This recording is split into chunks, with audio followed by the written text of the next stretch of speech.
जय श्री कृष्ण चैतन्य प्रभु नित्यानंद श्री अद्वैत गदाधर श्रीवासदि गौर भक्तवृंद हरे कृष्णा कृष्णा कृष्णा हरे हरे हरे राम हरे हरे हरे हरे कृष्णा एवरीवन। हरे कृष्णा हरे कृष्णा हरे कृष्णा हरे कृष्णा। श्रीला प्रभुपाद जी ना अत्यंत सुंदर दर्शन अपने हरे कृष्णा। तो श्रीला प्रभुपाद जी ની કૃપાથી આપણે અહીંયા સક્ષમ બન્યા છીએ આજે આપણે ભગવદ ગીતા રૂપી આજે જ્ઞાન ગંગા છે એમાં આપણે ટીક લગાવી રહ્યા છીએ તો એમના ચરણમાં આપણે વંદન કરીશું અને સૌપ્રથમ આપણે આપણા જે ઇસ્કોન મંદિરના જે શ્રી વિગ્રહ છે શ્રી શ્રી રાધા ગોવિંદજી એમના ચરણમાં વંદન કરીએ ભગવાનના શાશ્વત ભક્ત અર્જુનજી श्रीला प्रभुपाद जी परम पूज्य जयप्रकाश स्वामी महाराज परम पूज्य नामेष्टदास प्रभु जी ने वंदन કરીને આજના આ સેશનની આપણે શરૂઆત કરીશું સંગત કરીશું।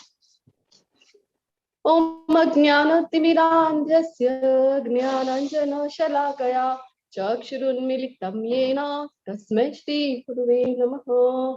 श्रीचैतन्यमनोभीष्टं स्थापितं येन भूतले स्वयं रूप कदा मह्यं ददाति स्वपदान्तिकं वन्देऽहं श्रीगुरो श्रीयुतपदकमलं श्रीगुरुन् वैष्णवांश्च श्रीरूपं साग्रजातं सगुणरघुनाथान्वितं तं सजीवं साद्वैतं सावधूतं परिजनसहितं श्रीकृष्ण चैतन्य देवं श्रीराधा कृष्णपादान् सगुणललिता श्रीविशाखान्वितांश्च। हे कृष्ण करुणा सिंधो दीनबन्धो जगत्पते गोपेश गोपिका कांत राधा कांत नमस्ते। तप्त कांचन गौरांगी श्री राधे वृंदावनेश्वरी वृषभानुसुते देवी कल्पतरुभ्यश्च कृपा सिन्धुभ्य एव च पतितानां पावनेभ्यो वैष्णवेभ्यो नमो नमः। वैष्णववृंद की जय। श्रीला प्रभुपाद की जय। ग्रंथराज श्रीमद् भागवतम गीता की जय। सद्गुरुदेव की जय। जय श्री कृष्ण चैतन्य प्रभु नित्यानंद श्री अद्वैत गदाधर श्रीवासादि गौर भक्तवृंद। हरे कृष्णा कृष्णा कृष्णा हरे हरे हरे राम राम राम हरे हरे। हरे कृष्णा हरे कृष्णा। हरे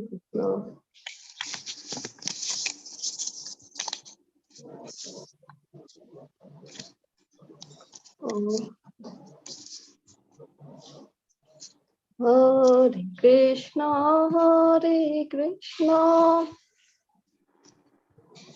कृष्णा कृष्णा हरे हरे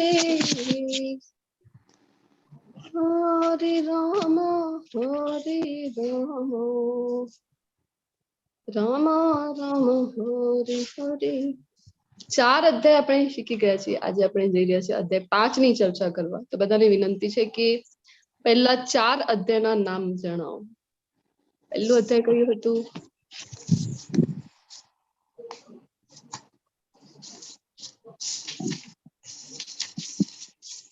अर्जुन विषाद योग। अर्जुन विषाद योग। ओके। बीजो अध्याय सांख्य योग। सांख्य योग। પહેલા અધ્યાયને હજી પ્રભુપાદજીએ જે નામ આપ્યું છે રણભૂમિમાં સૈન્ય નિરીક્ષણ। कर्म योग, ज्ञान योग। જ્ઞાન યોગ કયું હતું? કાલનો જે આપણે ચોથો અધ્યાય। હાજી। તો આજે આપણે હજી એક કોન્સેપ્ટ છે એ આપણે આજે ડિસ્કસ કરીશું। બધાને હું વિનંતી કરીશ કે બધા જે આપણને હરે કૃષ્ણ. હોય હરે કૃષ્ણ. આવે છે અવાજ મારો? બરાબર છે. ઓકે. તો બધાને વિઝિબલ છે સ્ક્રીન મારી? હા. આજે આપણે આ એક કોન્સેપ્ટ છે ગોલોક ચાર્ટનો, જેનો શાસ્ત્રોમાં આપણને રેફરન્સ છે એ જોવા મળે છે. એ આપણે સમજવાની ટ્રાય કરીશું. ઓકે. તો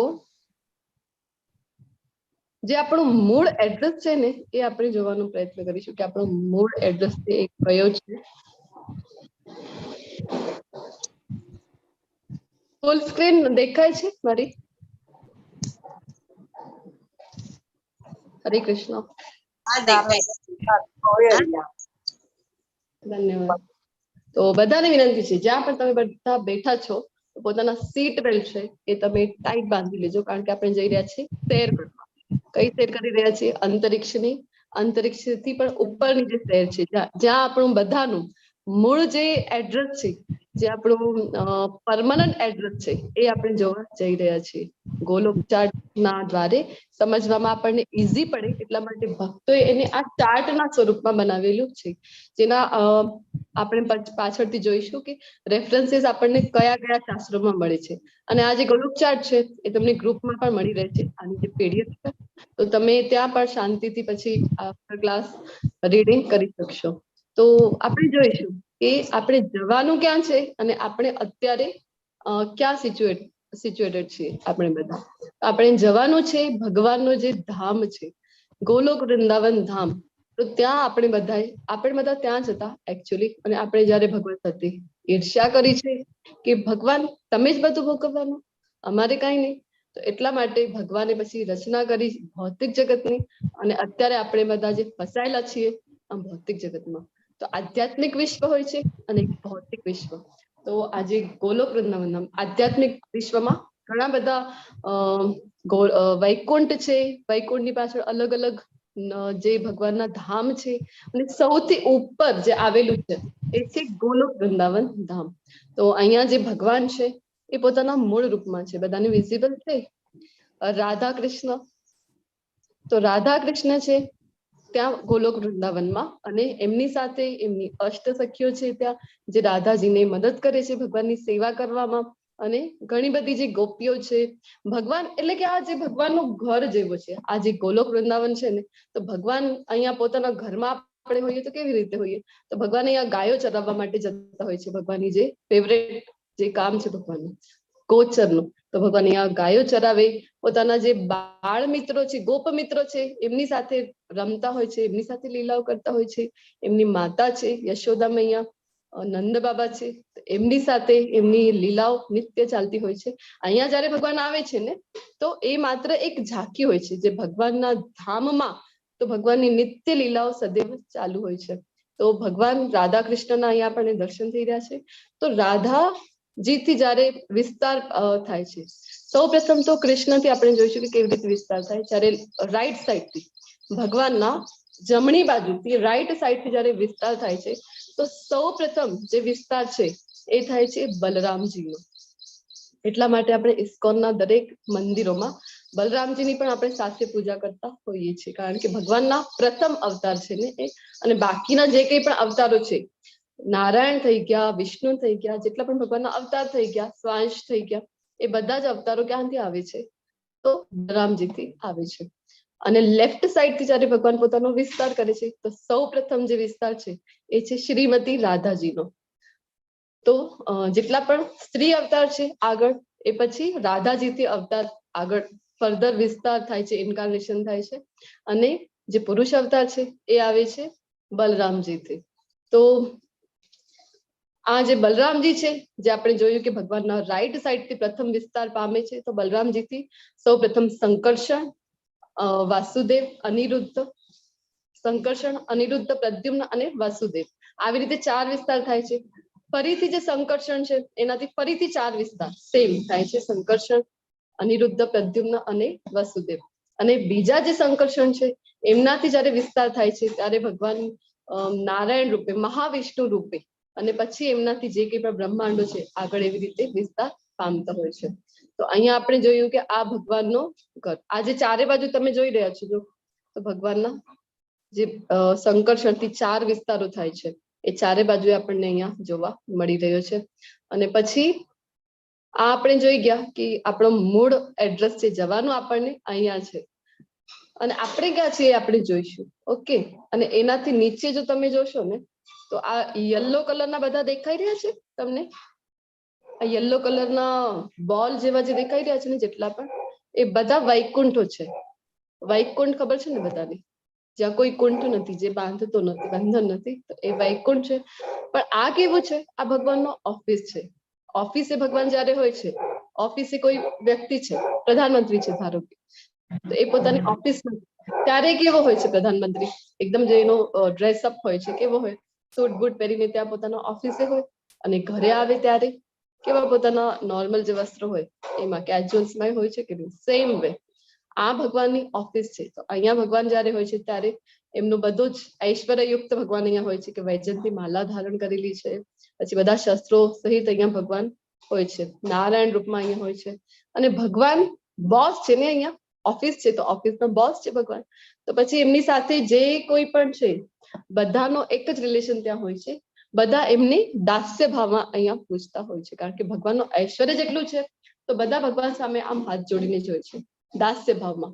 અને જ્યારે આપણે જોઈ ગયા કે આ જે ઘર છે ભગવાનનું, આ જે ગોલોક વૃંદાવન આ ભગવાનનું ઘર છે, તો ઘરમાં કેવું છે, તો ઘરમાં ભગવાનના બધા સાથે અલગ અલગ રિલેશન હોય છે. ભક્તિ રસામૃત સિંધુ જે શ્રીલ રૂપ ગોસ્વામી દ્વારા રચિત છે, તો શ્રીલ રૂપ ગોસ્વામીજી ત્યાં આપણને સમજાવે છે કે આમ તો 12 રસ હોય છે આઈ થિંક, પરંતુ મુખ્ય રસ છે 5. 5 મુખ્ય રસમાં આપણે ભગવાન સાથે, કૃષ્ણ સાથે આપણો જે સંબંધ છે એ આપણે સ્થાપી શકાય છે અને એમની ભક્તિ કરી શકાય છે. તો સૌથી પહેલા જ આવે છે તટસ્થ ભાવ, શાંત ભાવ. શાંત ભાવમાં જેવી રીતે ગાયો છે એ ભગવાન સાથે ભગવાનને ભજતી હોય છે, એવી રીતે પછી એનાથી ઉપર જઈએ તો આવે છે દાસ્ય ભાવ. દાસ્ય ભાવમાં જેમ હનુમાનજી છે એ ભગવાન શ્રીરામને હંમેશા એ સેવા કરવા તત્પર હોય છે, આવી રીતે દાસ્ય ભાવમાં. પછી એનાથી ઉપર આવે છે સાખ્ય ભાવ. સાખ્ય ભાવ એટલે સખાની જેમ, જે બધા ગોપ બાળો છે, અર્જુનજી છે, એ સાખ્ય ભાવમાં ભગવાનને ભજે છે. પછી એનાથી ઉપર આવે છે વાત્સલ્ય ભાવ. વાત્સલ્ય ભાવ એટલે તો ભગવાનના જે માતા પિતા છે ભગવાનને પોતાના બાળક માને. આપણે કાલ એક 4 ઓથેન્ટિક સંપ્રદાય જોઈ ગયા હતા ને, કે 4 ઓથેન્ટિક સંપ્રદાય છે પદ્મ પુરાણના અકોર્ડિંગ. તો એમાંથી એક આપણે જોઈ ગયા હતા કે પુષ્ટિ માર્ગ સંપ્રદાય છે, એ આખો સંપ્રદાય ભગવાનને કેવી રીતે ભજે છે, વાત્સલ્ય ભાવમાં એ ભજે છે.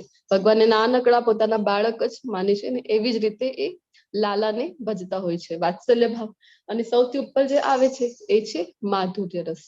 માધુર્ય રસ જેવી રીતે શ્રીમતી રાધા રાણી છે, ગોપીઓ છે, એ જે ભાવમાં ભગવાનને ભજે છે, તો એ ભાવ થઈ ગયો માધુર્ય રસ. તો અહીંયા ભગવાનના બધા સાથે અલગ અલગ પોતાનો સંબંધ છે અને બધા પોતપોતાની રીતથી ભગવાન સાથે પોતાનો સંબંધ સ્થાપિત કરે છે, ભગવાનની સેવા કરે છે, ભગવાન સાથે લીલાઓ કરે છે.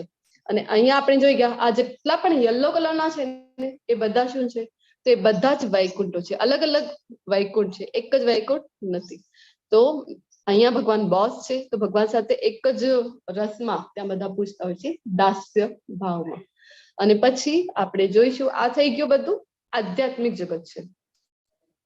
આ આધ્યાત્મિક જગતને જે ડિફરન્શિએટ કરે છે ભૌતિક જગત સાથે, અહીંયા એક લાઈન આપણને દેખાઈ રહી છે. નીચે બ્લુ કલર છે અને ઉપર વ્હાઈટ છે. તો નીચે જે બ્લુ કલર થી સ્ટાર્ટ થઈ રહ્યું છે એ બધું ભૌતિક જગતમાં આવે છે, અને ઉપર જે વ્હાઈટ કલર થી સ્ટાર્ટ થાય છે એ બધું આધ્યાત્મિક જગત છે. તો ભૌતિક જગતની રચના આપણે જોઈશું કેવી રીતે થાય છે. જો અહીંયા આપણને જોવા મળે છે કે બ્રહ્મજ્યોતિ, જે બ્રહ્મજ્યોતિ લખેલું છે ને એ શું છે, એ જે તેજ છે, પ્રકાશ છે. તો આપણે બીજા અધ્યાયમાં જોઈ ગયા હતા કે ભગવાનના દિવ્ય શરીરથી જે દિવ્ય પ્રકાશ આવે છે એને બ્રહ્મજ્યોતિ કહેવામાં આવે છે. તો એ પ્રકાશ છે બ્રહ્મજ્યોતિ. અને ત્યાં જે શિવજી છે એ સદાશિવ લોક ત્યાં લખેલું છે, જો યલો કલરનો. તો ત્યાં જે શિવજી છે એ શિવજીને પણ આપણે સમજવાની જરૂર છે કે કેવી રીતે થાય છે એમનો જે વિસ્તાર. ભગવાનથી આપણે જોયા ને બલરામજીથી 4 વિસ્તાર, સંકર્ષણ, અનિરુદ્ધ, પ્રદ્યુમ્ન અને વસુદેવ. અને ફરીથી સંકર્ષણથી આ 4 વિસ્તાર થાય છે. તો એમનાથી પછી જેટલા પણ પુરુષ અવતાર છે ભગવાનના એ સંકર્ષણથી આવે છે. અને એવી રીતે જ આ જે શિવજી છે સદાશિવ લોકના, તો એ ભગવાનથી જ અવતાર પામે છે. અને નીચે આપણે જોઈ શકીએ છીએ કે ભૌતિક જગતનું જોઈશું હવે કેવી રીતે થાય છે રચના. અહીંયા આપણને બધાને એક વિષ્ણુના દર્શન થઈ રહ્યા છે. વિષ્ણુજી છે તો કાણોદક શાહી જે સાગર છે એના ઉપર એ લેટેલા હોય છે, શયન કરતા હોય છે, એટલા માટે એમનું નામ છે કારણોદક શાહી વિષ્ણુ અથવા તો મહાવિષ્ણુ પણ એમને કહેવામાં આવે છે. તો આ જે વિષ્ણુ છે તો એમના જે રોમકૂપ હોય છે ને, આપણા પ્રસ્વેદ બિંદુ જેને કહેવામાં આવે છે, તો એમાંથી અસંખ્ય હોય છે ને જે પ્રસ્વેદ બિંદુ હોય જ્યાંથી સ્વેટલેન્ડ્સ આપણી હોય છે કે જ્યાંથી આપણને પસીનો આવે છે, તો એ જે રોમકૂપો છે એ કેટલા હોય છે? અસંખ્ય હોય છે. તો એમાંથી જ્યારે આ મહાવિષ્ણુ છે એ જ્યારે શ્વાસ બહાર કાઢે છે ત્યારે બધા જ અસંખ્ય બ્રહ્માંડો, આ જે ગોલ્ડન કલરના બોલ નાના નાના આપણને દેખાઈ રહ્યા છે ને, આ એક બોલ એટલે કે એક બ્રહ્માંડ છે. તો આપણે જોઈ શકીએ છીએ કે અસંખ્ય બ્રહ્માંડની રચના થાય છે. ક્યારે? જ્યારે આ મહાવિષ્ણુ વિષ્ણુજી છે એ જ્યારે શ્વાસ બહાર કાઢે છે ત્યારે. તો માત્ર એમના શ્વાસ કાઢવાથી બ્રહ્માંડ પ્રકટ થાય છે. જ્યારે એ શ્વાસ અંદર ખેંચી લે છે તો એટલી વખતમાં મહાપ્રલય આવી જાય અને બધા જ બ્રહ્માંડો એમના અંદર સમાવિષ્ટ થઈ જાય છે. પરંતુ આ જે કાલાવધિ છે, કાલે આપણે એક ચાર્ટ જોઈ ગયા હતા સમયની ગણનાનો, તો એના અનુસાર આપણને ખબર પડે છે કે જે કાલાવધિ હોય છે ને, ટાઈમ પિરિયડ, એ ખૂબ મોટું હોય છે. જે શ્વાસ બહાર કાઢવાનું અને અંદર લેવાનું જે છે મહાવિષ્ણુનું. તો અસંખ્ય બ્રહ્માંડો જે આપણને દેખાઈ રહ્યા છે ગોલ્ડન કલરના બોલ્સ, એની રચના થાય છે આ મહાવિષ્ણુના શ્વાસ બહાર કાઢવાથી, એમના બ્રહ્મ રંધ્રોથી, એમના રોમકૂપોથી. પછી આ મહાવિષ્ણુ છે એ રમાદેવી ઉપર દૃષ્ટિપાત કરે છે અને એમને ગર્ભાન્વિત કરે છે. અને પછી એમનાથી જ બધા જે યોનિઓ છે એ એમની રચના થાય છે આગળ. અને અહીંયા આપણે એક શિવજીને જોઈ શકીએ છીએ. તો શિવજી છે તો શિવજી, બ્રહ્માજી અને વિષ્ણુજી દરેક બ્રહ્માંડના અલગ અલગ હોય છે. અને ત્રણેય માં આપણે જો જોવા જઈએ તો તત્વની દ્રષ્ટિએ સમાન છે અને ગુણ અવતાર છે, પરંતુ ગુણ અનુસાર અલગ અલગ છે. ભગવાનના એ ગુણાવતાર છે. આપણે વાત કરી હતી ને કે ભાગવતમમાં આપેલું છે કે ભગવાનના અલગ અલગ અવતારો હોય છે. ગુણાવતાર હોય, લીલા અવતાર હોય, મન્વંતર અવતાર હોય, યુગા અવતાર હોય છે. તો આવી રીતે આ ગુણાવતાર છે. જે વિષ્ણુજી છે એ સતોગુણના અધિષ્ઠાતા કહેવાય છે, બ્રહ્માજી છે રજોગુણના, અને શિવજી છે એ તમોગુણના અધિષ્ઠાતા દેવ કહેવાય છે. તો આવી રીતે શિવજી છે એ જે પ્રલયનું કાર્ય જે છે એ સંભાળે છે દરેક બ્રહ્માંડમાં. અને ત્યાં આપણને દુર્ગા દેવી છે, માયાદેવી જેને કહેવામાં આવે, એમના પણ આપણને અહીંયા દર્શન થઈ રહ્યા છે. તો આ દુર્ગા દેવી છે ને, આ જે બ્રહ્માંડ છે ને એને કવરિંગ છે 7, આપણે અહીંયા જોઈ શકીએ છીએ 7 કવરિંગ છે એની. તો એની દુર્ગની સમાન છે ને, તો એની એ રક્ષા કરે છે એટલે દુર્ગા કહેવામાં આવે છે આ જે માતાજી છે. ઓકે, તો આપણે જોઈશું કે એક બ્રહ્માંડની રચના સાથે સમજીશું કે કેવી રીતે બ્રહ્માંડોની રચના થાય છે અસંખ્ય. અને આપણે ક્યાં છીએ એ પણ આપણે જોઈશું, આપણી પોઝિશન ક્યાં છે. ઓકે, તો આજે મહાવિષ્ણુ સમજી ગયા ને તમે કે મહાવિષ્ણુ જે છે એ ભગવાનનો પુરુષ અવતાર છે. અને મહાવિષ્ણુ જ્યારે શ્વાસ બહાર કાઢે છે તો અસંખ્ય બ્રહ્માંડોની રચના થઈ જાય છે. તો પછી એક બ્રહ્માંડમાં ફરીથી વિષ્ણુ છે એ પ્રવેશ કરે છે ગર્ભોદકશાહી વિષ્ણુના રૂપમાં. વિષ્ણુના પણ અલગ અલગ પ્રકાર છે. 3 મુખ્યત્વે અહીંયા પ્રકાર આપણે જોઈ રહ્યા છીએ. મહાવિષ્ણુ હવે પ્રત્યેક બ્રહ્માંડમાં જે પ્રવેશ કરે છે, જે અહીંયા શેષનાગની શૈયા ઉપર શયન કરતા હોય છે, જો આપણે જોઈ શકીએ છીએ, તો એમને કહેવાય છે ગર્ભોદકશાહી વિષ્ણુ. આ ગર્ભોદકશાહી વિષ્ણુ છે જેમની લક્ષ્મીજી છે એ સદૈવ પાદ સેવનમ કરતા હોય છે, એમની સેવા કરતા હોય છે. તો આ જે ગર્ભોદકશાહી વિષ્ણુ છે એમની નાભી કમળથી પ્રકટ થાય છે બ્રહ્માજી. બ્રહ્માજી પ્રકટ થાય છે નાભી કમળથી. અને ભગવાનની પ્રેરણાથી એમને પણ જ્યારે સૃષ્ટિનું સર્જનનું કામ સોંપવામાં આવે છે તો એમને ખબર નથી પડતી કે મારે કરવાનું શું છે. પછી ભગવાનની જ પ્રેરણાથી એ તપ કરે છે. એમને આવાજ આવે છે પાણીમાંથી, એવો તપ તપ. અને જ્યારે એ તપ કરે છે ત્યારે બધું જ્ઞાન છે એમના હૃદયમાં પ્રકટ થાય છે. જોઈ ગયા હતા ને શ્રીમદ ભાગવતમ સ્કંદ 1 અધ્યાય 1 અને શ્લોક નંબર 1 કે બ્રહ્માજીના હૃદયમાં જ્ઞાન કોણ આપે છે? કૃષ્ણ પોતે આવે છે. તેને બ્રહ્મ હૃદય આદિ કવયે મુહ્યંતિ સૂરયે. તો બ્રહ્માજીના હૃદયમાં જ્ઞાન પ્રકટ થાય અને પછી 14 લોકની એ રચના કરી છે. તો આ જે કમળની દાંડી છે ને, બ્રહ્માજી જે ભગવાનના નાભી કમળથી પ્રકટ થયા, તો એ જે કમળની દાંડી છે એમાં 14 લોક છે એ આવેલા છે. તો અહીંયા 14 લોક, આ જે ગ્રીન કલરની છે એ કમળની દાંડી છે અને એમાં 14 લોક આવેલા છે. ઓકે, તો અહીંયા એટલું ક્લિયર આપણને વિઝિબલ નથી થઈ રહ્યો. તમને જે પીડીએફ મળશે ને એ તમે વાંચી શકશો આફ્ટર ક્લાસ. તો હું તમને અહીંયા જણાવી દઉં કે આપણે આવતા હોઈએ છીએ ભૂરલોક ઉપર, એટલે કે પૃથ્વી લોક ઉપર છીએ આપણે બધા અત્યારે. તો એ થઈ ગયું 7મા નંબર ઉપરનું ગ્રહ. અહીંયા નંબર્સ આપણને દેખાઈ રહ્યા છે ને, 14 લોકના 1 2 3 4. તો 7 નંબર ઉપર જે આવે છે આ છે આપણું ગ્રહ, પૃથ્વી જે ગ્રહ છે. તો આપણો જે ગ્રહ છે એકમાત્ર આવે છે અહીંયા ભૂરલોક ઉપર તો નહીં, એના સમકક્ષ જેટલા પણ ગ્રહો છે એ બધા ગ્રહો ત્યાં આવે છે આ ભૂરલોકમાં. તો આપણે તો કેવું છે ને, અત્યારે આપણે કહીએ છીએ ને કે મોડર્ન આપણે ટેકનોલોજી છે, સાયન્સ ખૂબ આગળ વધી ગયું છે, પરંતુ આપણે તો અત્યાર સુધીમાં એક ગ્રહથી બીજા ગ્રહ સુધી પણ સક્સેસફુલી જઈ શક્યા નથી. તો આ તો 14 લોક છે, 14 લોક અને એક બ્રહ્માંડ, એનું કવરિંગ છે, એને પાર કરીને પછી આધ્યાત્મિક જગત શરૂ થાય છે. તો ત્યાં સુધી જવાની વાત છે. તો એ તો આપણે સાયન્સના બળથી ક્યારે આપણે પહોંચી શકાય નહીં.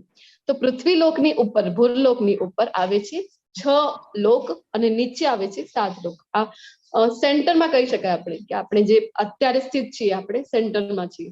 તો ઉપરના જે લોકો છે, સારા કર્મ કર્યા હોય આપણે, ભગવાન ભગવદ્ ગીતામાં 9મા અધ્યાયમાં આપણને જણાવે છે કે આ જે ભૌતિક જગત છે ને, તો એમાં પ્રથમ જીવાત્મા જે છે એ છે બ્રહ્માજી. અને બ્રહ્માજી જ પછી આ 14 લોકની રચના કરે છે અને 84 લાખ યોનિઓને ગોઠવી દેવામાં આવે છે આ 14 લોકમાં. તો આપણે કેટલા પણ સારા કર્મ કરીએ, જો પ્રભુપાદજી આપણને સમજાવે છે કે ખૂબ સારા કર્મો કરીએ તો બ્રહ્માજીની પોસ્ટ પણ આપણે પ્રાપ્ત કરી શકાય છે. ઇન્દ્રન પણ એક પોસ્ટ છે, આપણે વાત કરી હતી ને. તો એક એમનું આયુષ્ય પર્ટિક્યુલર ફિક્સ છે. કાલે આપણે સમય ચાર્ટમાં જોયું હતું. પછી એક બ્રહ્માજીનું આયુષ્ય પૂરું થયું તો બીજા બ્રહ્માજી આવે છે.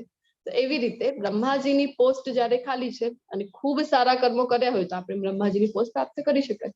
પરંતુ ફાયદો શું છે? ભગવાન જણાવે છે ભગવદ્ ગીતા 9મા અધ્યાયમાં શું કહે છે કે ક્ષીણે પુણ્યે મર્ત્ય લોકમ વિશંતિ. કે આ ભૌતિક જગતમાં આજે એક બ્રહ્માંડ ભૌતિક જગતનો થઈ ગયો. ભૌતિક જગતના 14 લોકમાંથી આપણે કોઈ પણ લોકમાં હોઈએ, ભલે ને બ્રહ્માજી પણ બની જઈએ તો ફાયદો શું?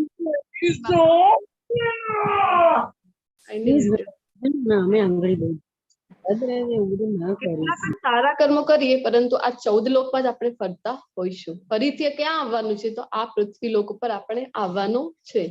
તો જ્યાં સુધી આપણે આ ભૌતિક જગતમાં છીએ ને, તો જન્મ મૃત્યુથી આપણે બચી શકતા નથી. તો બંધન છે ને, કેટલું મોટું બંધન છે આપણને. તો આપણે ટ્રાય કરવાનું છે. શું ટ્રાય કરવાનું છે? કે અહીંયા આપણે જે છીએ અત્યારે ફસાયેલા છીએ આ ભૌતિક જગતમાં, જો ભૂરલોક ઉપર આપણે છીએ ને પૃથ્વીમાં, તો એના ઉપરના જે કંઈ પણ લોકો છે એ ખૂબ સારા કર્મો હોય, પુણ્ય કર્મો હોય તો ત્યાં ઉચ્ચ લોકોમાં આપણને સ્થાન મળે છે, અને ખરાબ કર્મો હોય તો નીચેના લોકોમાં આપણને સ્થાન મળે છે. જો પૃથ્વીથી ઉપર અલગ અલગ લોક આવે છે, તો સ્વર્ગ લોક જે આપણે કહેતા હોઈએ છીએ ને, તો પૃથ્વીના ઉપર એક લોક છે ભુવરલોક, ભૂરલોક અને સ્વર્ગલોક આવે છે. તો એક જ લોક વચમાં છે બસ, અને એક લોક સ્કીપ કરી તો સ્વર્ગલોક આવે છે. સ્વર્ગલોક એટલે કે કોઈ વધારે ડિસ્ટન્સ નથી આ લોકોમાંથી. તો આપણે શું કરીએ, કોઈનું પણ મૃત્યુ થાય તો આપણે કહેતા હોઈએ છીએ ને કે સ્વર્ગવાસી, સ્વર્ગવાસી આપણે લખીએ. સ્વર્ગમાં પણ જો સ્થાન મળી ગયું તો ફાયદો શું છે? ફરીથી અહીંયા આવવાનું છે ને, જન્મ મૃત્યુ તો ત્યાં પણ છે. અને એના ઉપર પણ હજી ઉચ્ચતર લોકો આવે છે. તપોલોક છે, જનલોક છે, મહરલોક છે, મહર્ષિઓનો, અને સૌથી ઉપરનો જે લોક છે પહેલા નંબરનો એ છે બ્રહ્માજીનો લોક, સત્યલોક જેને કહેવામાં આવે છે, બ્રહ્માજીનો લોક છે. અને પૃથ્વીના નીચે હજી 7 લોક જે છે, તો ખરાબ કર્મો કરીએ તો નીચેના લોકોમાં જન્મ મળે છે. સુતલ, અતલ, વિતલ, તલાતલ, પાતલ, આ બધા જે લોકો છે એ પૃથ્વીના નીચે આવે છે. અને પછી એની નીચે હજી આપણે જોવા જઈએ તો 28 જાતના નરક લોકની પણ વ્યવસ્થા છે. પાપ કર્મો કર્યા હોય, શ્રીમદ ભાગવતમાં ઉલ્લેખ આવે છે કેટલા જાતના નરક છે? 28 જાતના. તો એમાં આપણે ભોગવવા માટે જવું પડે છે. તો આવી રીતે આ 14 લોક છે, નરક લોક પણ છે, એના નીચેના 14 લોકના નીચે. અને અહીંયા તમને કેટલો વિઝિબલ છે આઈ ડોન્ટ નો, એક સ્ટાર જેવું આપણને દેખાઈ રહ્યો છે કે જે 14 લોક છે ને એની બાજુમાં જ એક સ્ટાર જેવું છે, એ ધ્રુવ લોક છે, જે ધ્રુવજીને ભગવાને આપ્યું છે એક ધામ. આપણે ધ્રુવજીની પણ જયારે જોઈશું એમના જીવનની જે ઘટના છે ત્યારે આપણે ચરિત્ર એમનો જયારે આપણે ડિસ્કસ કરીશું ત્યારે આપણે જોઈશું હજી ડિટેલમાં.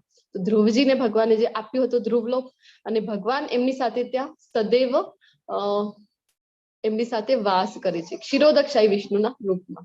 અને આપણે કહેતા હોઈએ છીએ ને કે દરેક કણ કણમાં ભગવાન છે, તો એ કયા રૂપમાં છે? એ ત્રીજા વિષ્ણુ થઈ ગયા, ક્ષીરોદક્ષાઈ વિષ્ણુ. આ બ્રહ્માજી જયારે 14 લોકની રચના કરે અને બધા જ 84 લાખ યોનિઓની ગોઠવી દે છે, તો પ્રત્યેક જીવમાં, પ્રત્યેક યોનિના પ્રત્યેક જીવમાં અને કણ કણમાં જે આપણે કહીએ એ પ્રવેશ કરે છે વિષ્ણુજી, જેમનું નામ છે ક્ષીરોદક્ષાઈ વિષ્ણુ. તો 3 વિષ્ણુને જો આપણે સમજી જઈએ, શ્રીમદ ભાગવતમાં ઉલ્લેખ આવે છે, તો પુનર્જન્મ આપણું થતું નથી. આ પહેલા જે છે મહાવિષ્ણુ, જેમના રોમકૂપોથી આ અસંખ્ય બ્રહ્માંડોની ઉત્પત્તિ થાય છે. પછી ગર્ભોદક્ષાઈ વિષ્ણુ, જે પ્રત્યેક બ્રહ્માંડમાં પ્રવેશ કરે છે. ગર્ભોદક્ષાઈ વિષ્ણુથી પ્રકટ થાય બ્રહ્માજી, જે 14 લોકની રચના કરે, 84 લાખ યોનિઓની રચના કરે. અને પ્રત્યેક જીવમાં જયારે પ્રવેશ કરે છે વિષ્ણુજી, તો એમને કહેવામાં આવે છે ક્ષીરોદક્ષાઈ વિષ્ણુ. તો આ 3 વિષ્ણુને સમજવું જરૂરી છે. અને આ બ્રહ્માંડની કવરિંગ આપણે જોઈ શકીએ છીએ કે 7 એની કવરિંગ છે. એ કવરિંગ તોડીને આપણે જવાનું ક્યાં છે? આપણે તો વાત કરીને કે આપણે તો આપણા જ લોકના બીજા ગ્રહ સુધી પણ અત્યાર સુધીમાં પહોંચી શક્યા નથી. તો આ એક બ્રહ્માંડની એટલી કવરિંગ તોડીને જવાનું ક્યાં છે? મૂળ એડ્રેસ આપણું કયું છે? તો આ છે ગોલોક વૃંદાવનમાં. ત્યાં સુધી કેવી રીતે જઈ શકીશું આપણે? કેટલાય પ્રયત્ન કરી લઈએ આપણે આ સાયન્સના આધારે, તો ક્યારે પણ ત્યાં લાખો કરોડો જન્મ લઈ લઈએ તો પણ આપણે પહોંચી શકાય નહીં. તો જ્યારે આચાર્યો આવે છે, શ્રીલા પ્રભુપાદજી જેવા શુદ્ધ ભક્તો આવે છે, ત્યારે આપણા ઉપર એ અહેતુકી કૃપા કરે છે. આપણે બધા ભૌતિક જગતમાં છીએ ને, આ ભૌતિક જગત કેવું છે? તો આ ભૌતિક જગત દલદલ જેવું છે. દલદલમાં આપણે હોઈએ છીએ, તો દલદલ બધાને ખ્યાલ હશે ને, એમાં જો આપણે ફસાઈ જઈએ તો કેટલા પણ પ્રયત્ન કરીએ, કેટલા પણ હાથ પગ આપણે મારી લઈએ, પરંતુ આપણે પોતાની મેળે એનાથી બહાર નીકળી શકાય નહીં. ક્યારે નીકળી શકાય? જ્યારે એ દલદલથી બહાર કોઈ વ્યક્તિ છે જે પોતે સ્વતંત્ર છે, આપણી જેમ એ ફસાયેલો નથી, એ જ્યારે દોરડું ફેંકે ને અંદર, તો આપણને એ મદદ કરીને કાઢી શકે છે. તો આવા જે સ્વતંત્ર છે, જે આપણી જેમ બદ્ધ નથી, આવા જ્યારે શુદ્ધ ભક્તો આવે છે, શ્રીલા પ્રભુપાદજી જ્યારે આવે છે અને એક દોરડું ફેંકે છે આપણી તરફ. અહીંયા વ્હાઈટ કલરની દોરી બધાને દેખાઈ રહી છે, જે અહીંયાથી શરૂ થાય છે પૃથ્વીલોકથી અને પહોંચે છે સીધો ગોલોક વૃંદાવન સુધી. આ વ્હાઈટ દોરી છે, એમાં કંઈક લખેલું છે, કોઈ રીડ કરી શકશે? હરે કૃષ્ણ કૃષ્ણ કૃષ્ણ હરે હરે, હરે રામ રામ રામ હરે હરે. હરે કૃષ્ણ હરે કૃષ્ણ કૃષ્ણ કૃષ્ણ કૃષ્ણ કૃષ્ણ હરે હરે, હરે રામ રામ રામ હરે હરે.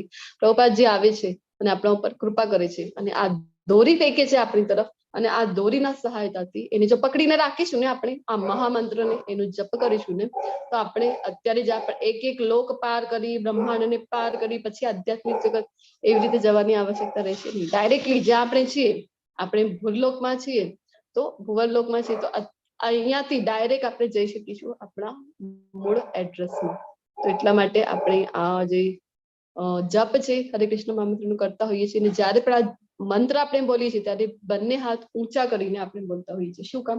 કારણ કે ચૈતન્ય મહાપ્રભુ જે ભક્તના અવતારમાં ભક્તિ કેમ કરવાની એ શીખવવા માટે જ્યારે ભગવાન પોતે આવે છે ભક્તના અવતારમાં, તો એ આપણને શીખડાવે છે કે બંને હાથ ઊંચા કરીને ભગવાનની શરણાગતિ છે એ સ્વીકારવાની છે. શરણાગતિનો પ્રણામ આગળ આપણે જોઈશું કે પ્રણામના પણ અલગ અલગ પ્રકાર હોય છે. એમાંથી આપણે જે કરતા હોઈએ છીએ એ છે શરણાગતિનો પ્રકાર. તો ભગવાનની શરણાગતિ આપણે સ્વીકારતા હોઈએ છીએ. તો અહીંયા જે આપણે વાત કરતા હતા કે વૈકુંઠો અનેક છે, તો એક વખતની ઘટના થાય છે કે બ્રહ્માજી છે, બ્રહ્માજીને એમ થઈ જાય છે, થોડોક અભિમાન આવી જાય છે. તો બ્રહ્માજી જાય છે મળવા માટે દ્વારિકામાં ભગવાનને, અને મળવા જાય છે ત્યાં તો દ્વારપાલ આવે છે. તો દ્વારપાલ પૂછે છે કે શું કેવું છે? તો કહે છે કે કહો અંદર જઈને કે બ્રહ્માજી આવ્યા છે તમને મળવા. તો દ્વારપાલ ફરીથી પૂછે છે કે કયા બ્રહ્માજી? તો બ્રહ્માજીને નવાઈ લાગે છે, કયા બ્રહ્માજી એટલે? હું એટલે તો સર્જન કરતા છું, આ 14 લોકની રચના મેં કરી છે ને મને પૂછીએ છે કે કયા બ્રહ્માજી, તો પછી દ્વારપાલ અંદર જાય છે અને પછી કેવી રીતે એ વિનંતી કરે છે બ્રહ્માજી અને યેન કેન પ્રકારે એન્ટ્રી મળી જાય છે અંદર. ને અંદર જ્યારે જાય છે તો એક મોટો સભાગૃહ હોય છે, મોટો હોલ હોય છે અને એમને બહારથી અવાજ આવતી હતી બ્રહ્માજીને, ટિંગ ટિંગ. અંદર જઈને જ્યારે જોયે છે તો શું, તો બધા જ અસંખ્ય બ્રહ્માજી ત્યાં હતા અને બધા ભગવાનને દંડવત પ્રણામ કરી રહ્યા હતા અને એમના માથાનું જે મુકુટ છે એ જ્યારે નીચેના માર્બલ ઉપર અથડાય છે તો એનો અવાજ આવે છે ટિંગ ટિંગ. તો જોઈ છે બ્રહ્માજી. તો આપણે જે લોક ઉપર અત્યારે છે ત્યાંના જે બ્રહ્માજી છે એ ચતુર્મુખ બ્રહ્માજી છે અને ત્યાં તો કેટલાય અલગ અલગ બ્રહ્માજી હતા. કોઈ 8 મુખવાળા હતા, કોઈ 50 મુખવાળા હતા, કોઈ 100 મુખવાળા હતા. એવા અલગ અલગ કેટલાક તો બ્રહ્માજી ત્યાં હતા. ત્યારે બ્રહ્માજી છે એમને લાગે છે તો હું તો કાંઈ જ નથી, કેટલા બધા બ્રહ્માજી અહીંયા છે. તો આવી રીતે અને આ જે વૈકુંઠ છે આપણે વાત કરી કે અલગ અલગ વૈકુંઠ છે, બધા દેવતાના અલગ અલગ વૈકુંઠ બધા વિષ્ણુના હોય છે. એના ઉપર આપણે જોઈશું તો આપણને દેખાઈ રહ્યું છે અહીંયા અયોધ્યા નગરી, અયોધ્યા ધામ છે, પછી જગન્નાથપુરી ધામ છે, દ્વારિકા ધામ છે, મથુરા ધામ છે. આ બધા જ ધામ આધ્યાત્મિક જગતમાં છે. આપણને થશે આ બધા તો અહીંયા છે ધરતી ઉપર પણ છે, પણ શું છે અહીંયા, તો અહીંયા પરાવર્તન 15મા અધ્યાયમાં ભગવાન આપણને જણાવે છે ને કે આ ભૌતિક જગત શું છે, આધ્યાત્મિક જગતનું પરાવર્તન છે. ઉર્ધ્વ મૂલ આપણને શીખડાવે છે કે એક વૃક્ષ સાથે કમ્પેર કરીને. તો આ અહીંયા જે કંઈ પણ છે એ ભગવાનના જ ધામનો અહીંયા પરાવર્તન છે, રેપ્લિકા છે. તો ત્યાં પણ બધા ધામ છે ભગવાનના અને ભગવાનની આપણને એમ થાય ને કે ભગવાન છે તો દ્વાપર યુગમાં લીલા કરીને ગયા છે, તો આવું નથી. ભગવાન જો સૂર્ય સાથે એક ઉદાહરણ આપણને પ્રભુપાદજી ઉદાહરણ સાથે સમજાવે છે કે સૂર્ય છે, સૂર્ય આપણી ત્યાં સવારના જ્યારે સૂર્યોદય થાય છે ત્યારે બીજા જે દેશો છે પશ્ચિમના ત્યાં ત્યારે રાત્રિ હોય છે ને, આપણી ત્યાં જ્યારે સૂર્યોદય થાય ત્યારે, અથવા તો આપણી ત્યાં જ્યારે સૂર્ય આથમે છે, સૂર્યાસ્ત થઈ જાય, તો સૂર્ય દેવતા તો બીજી જગ્યાએ ગયા છે ને, બીજા કોઈને કોઈ દેશમાં તો અજવાળું થઈ રહ્યું છે ને, અત્યારે સવાર થઈ રહી છે. તો આપણે એમ કહી શકાય સૂર્ય છે એ તો પૂર્વમાં જન્મ લે છે અને પશ્ચિમમાં એનું મૃત્યુ થઈ જાય છે, એવું આપણે કહીએ છીએ? નથી કહેતા. સૂર્ય શાશ્વત છે. આપણી ત્યાં અત્યારે પ્રકાશ નથી તો એનો અર્થ એ નથી ને કે સૂર્ય જ નથી, ક્યાંય ને ક્યાંય તો એ પ્રકાશમાન કરતો હશે કોઈ ને કોઈ જગ્યાએ. સેમ વે ભગવાન જ્યારે આવે છે તો ભગવાનનો અવતાર અહીંયા જ્યારે પૂર્ણ થઈ ગયું છે તો કોઈ ને કોઈ બ્રહ્માંડમાં અત્યારે પણ ભગવાનની લીલાઓ બધી ચાલુ હોય છે. ભગવાનની નિત્ય લીલા અલગ અલગ બ્રહ્માંડોમાં શરૂ હોય છે. પ્રભુપાદજી કહે છે કે દરેક મિનિટે જન્માષ્ટમીનો ઉત્સવ શરૂ હોય છે, કોઈ ને કોઈ બ્રહ્માંડમાં જન્માષ્ટમી થતી હોય છે. હવે તમને બધાને એમ લાગશે કે આ બધું ગોલોક ચાર્ટ ને બધું ક્યાંથી લઈ આવ્યા છે, આ ન્યૂ કોઈ કોન્સેપ્ટ લાગે છે? તો જો ભગવાનના આ ધામનો જો હજી ડિટેલમાં વર્ણન જો આપણે જોવું હોય તો બ્રહ્મ સંહિતાના શ્લોકો છે એ આપણે પઠન કરવા જોઈએ અથવા તો સાંભળવા જોઈએ. બ્રહ્મ સંહિતાના એક શ્લોકમાં બ્રહ્માજી છે એ ભગવાનના ધામનો અદ્ભુત વર્ણન કરે છે. અહીંયા પણ આપણી સમક્ષ જે શેર કરેલું છે બ્રહ્મ સંહિતાનું જ છે. गोलोक नाम्नि निज धाम्नि तले च तस्य देवी महेश हरिधाम्नो तेषु तेषु ते ते प्रभस्व गीतयन्त. एक्चुअली આ વિઝિબલ નથી. વિહિતસ્ય ચ એવ ગોવિંદમાદિ પુરુષમ તમહમ ભજામી. તો બ્રહ્માજી છે એ વર્ણન કરે છે કે ભગવાનનું ધામ છે ગોલોક ધામ ક્યાં આવેલું છે, તો દેવી મહેશ અને હરિ નું જે ધામ છે એના પણ ઉપર જે છે આ ગોલોક વૃંદાવન ધામ ભગવાનનું આવેલું છે. ભગવાનના ધામનો અત્યંત સુંદર વર્ણન આપણને જોવા મળે છે. અને અહીંયા એટલો આપણને રીડ તમે નહીં કરી શકો, પણ પીડીએફ તમારી સાથે શેર કરવામાં આવશે ત્યારે તમે ગ્રુપમાં જઈને રીડ કરી શકશો. તો આજે આપણી પાસે શાસ્ત્રો છે ને, શાસ્ત્રમાં એનું વર્ણન કરેલું છે. અલગ અલગ જગ્યાએ બ્રહ્મ સંહિતા છે, બૃહદ ભાગવતમ છે, લઘુ ભાગવતમ છે, એ બધી જગ્યાએ જે શ્લોકો છે એના આધારે આ ભક્તોએ જ આ ચાર્ટ રૂપે બનાવેલું છે, જેનાથી આપણે ઇઝીલી આને સમજી શકાય. ચૈતન્ય ચરિતામૃતમાં પણ એના વિશે આપેલું છે. અહીંયા બધા રેફરન્સીસ આપણને જોવા મળી છે, તમે એ વાંચી શકશો. ચાર વિસ્તાર વિશે પણ અહીંયા આપેલું છે, એ તમે જોઈ શકશો. ને અહીંયા જો આ તમને વિઝિબલ છે, એક બ્રહ્માંડ છે ને, તો એક બ્રહ્માંડની મધ્યમાં ગોલ્ડન કલરનું દેખાઈ રહ્યું છે ને આપણને, આ છે મેરુ પર્વત. તો જે આપણી માળા જે હોય છે, માળામાં પણ જે ઉપર સૌથી જે મણકો હોય છે એ એને રિપ્રેઝન્ટ કરે છે. સુમેરુ મણકો આપણે જેને કહેતા હોઈએ છીએ, તો એ ભગવાનની વિભૂતિ છે. 10મા અધ્યાયમાં ભગવાન જણાવે છે કે મેરુ પર્વત છે ભગવાનની વિભૂતિ છે. એટલા માટે આપણે માળા જપ જ્યારે કરતા હોઈએ છીએ ત્યારે એ મણકાને આપણે ઓવરલેપ નથી કરતા, એને ક્રોસ નથી કરતા. માળાને ત્યાંથી આપણે ટર્ન કરી દેતા હોઈએ છીએ નેક્સ્ટ માળા જ્યારે જપ કરતા હોઈએ છીએ ત્યારે.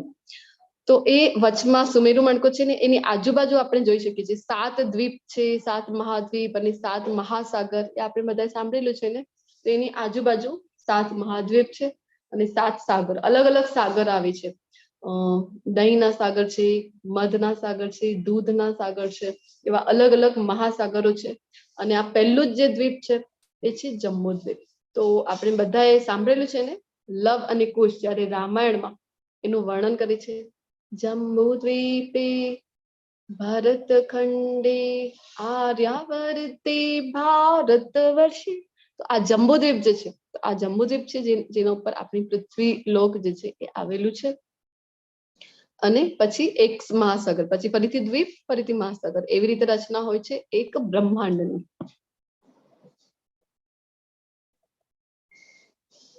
તો આમાં બધું ડિટેલમાં આપેલું છે, પરંતુ અત્યારે રીડ કરાય એવું નથી, તો તમે એ રીડ કરી લેજો. ઓકે, તો અત્યારે આપણે આ તો ખૂબ ડિટેલ કોન્સેપ્ટ છે આજે ગોલોક વૃંદાવન ધામનો સમજવા માટેનું છે, પરંતુ આપણે અહીંયા શોર્ટમાં લીધો છે.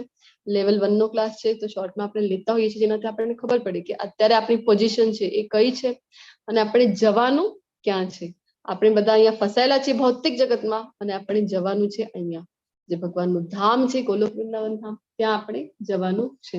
ત્યાં પ્રવેશ ક્યારે મળશે? ભક્તિમય સેવા કરીશું. ભગવદ ગીતામાં આગળના અધ્યાયમાં આવશે, ભગવાન પોતે જણાવે છે એક અને એક જ રસ્તો છે ત્યાં જવાનો, બીજો કોઈ રસ્તો છે જ નહીં.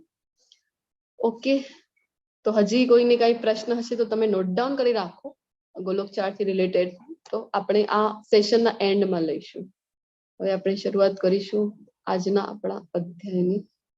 અધ્યાય 5 આ ખૂબ જ ઇમ્પોર્ટન્ટ કોન્સેપ્ટ છે, એટલે આપણે આને લેતા હોઈએ છીએ, જેનાથી આપણને ખબર પડે કે વારંવાર તમે સાંભળો કે ગોલોક વૃંદાવન, ગોલોક વૃંદાવન, તો તમને કન્ફ્યુઝન ન થાય કે આ ગોલોક વૃંદાવન કયું છે, ક્યાં જવાનું છે, ક્યાંથી આવ્યું છે.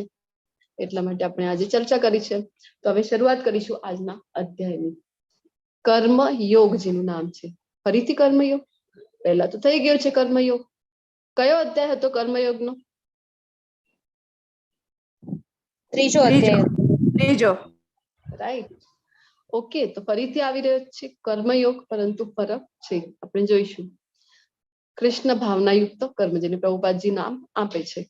ઓકે, અધ્યાય 5 ની ઝાંખી આપણી સમક્ષ છે, જેને 4 ભાગોમાં વિભક્ત કરવામાં આવેલી છે. ફરીથી અર્જુનજીને મૂંઝવણ થઈ રહી છે કે કરવાનું શું છે, અને ત્યાંથી આ અધ્યાયની શરૂઆત થાય છે. અધ્યાય 5 શ્લોક નંબર 1. અર્જુન ઉવાચ સંન્યાસમ કર્મણા કૃષ્ણ પુનર્યોગમ ચ શંસસી યચ્છ્રેય એતયોરેકમ તન્મે બ્રૂહિ સુનિશ્ચિતમ. અર્જુને કહ્યું, હે કૃષ્ણ, આપે પહેલા મને કર્મનો ત્યાગ કરવા કહ્યું અને પછી ભક્તિપૂર્વક કર્મ કરવાનો આદેશ આપો છો. હવે આપ કૃપા કરીને નિશ્ચિત રૂપે મને કહેશો કે આ બંનેમાંથી કયું વધારે કલ્યાણકારી છે. શું કહી રહ્યા છે અહીંયા? યચ્છ્રેય એટલે કે શ્રેય. અર્જુનજી જ્યારે પણ ભગવાન પાસે માગે છે ત્યારે શું માગે છે? શ્રેય માગે છે. શ્રેય અને પ્રેય બીજા અધ્યાયમાં આપણે જોઈ ગયા છે. તમે મને જણાવો, પ્રેય એટલે શું અને શ્રેય એટલે?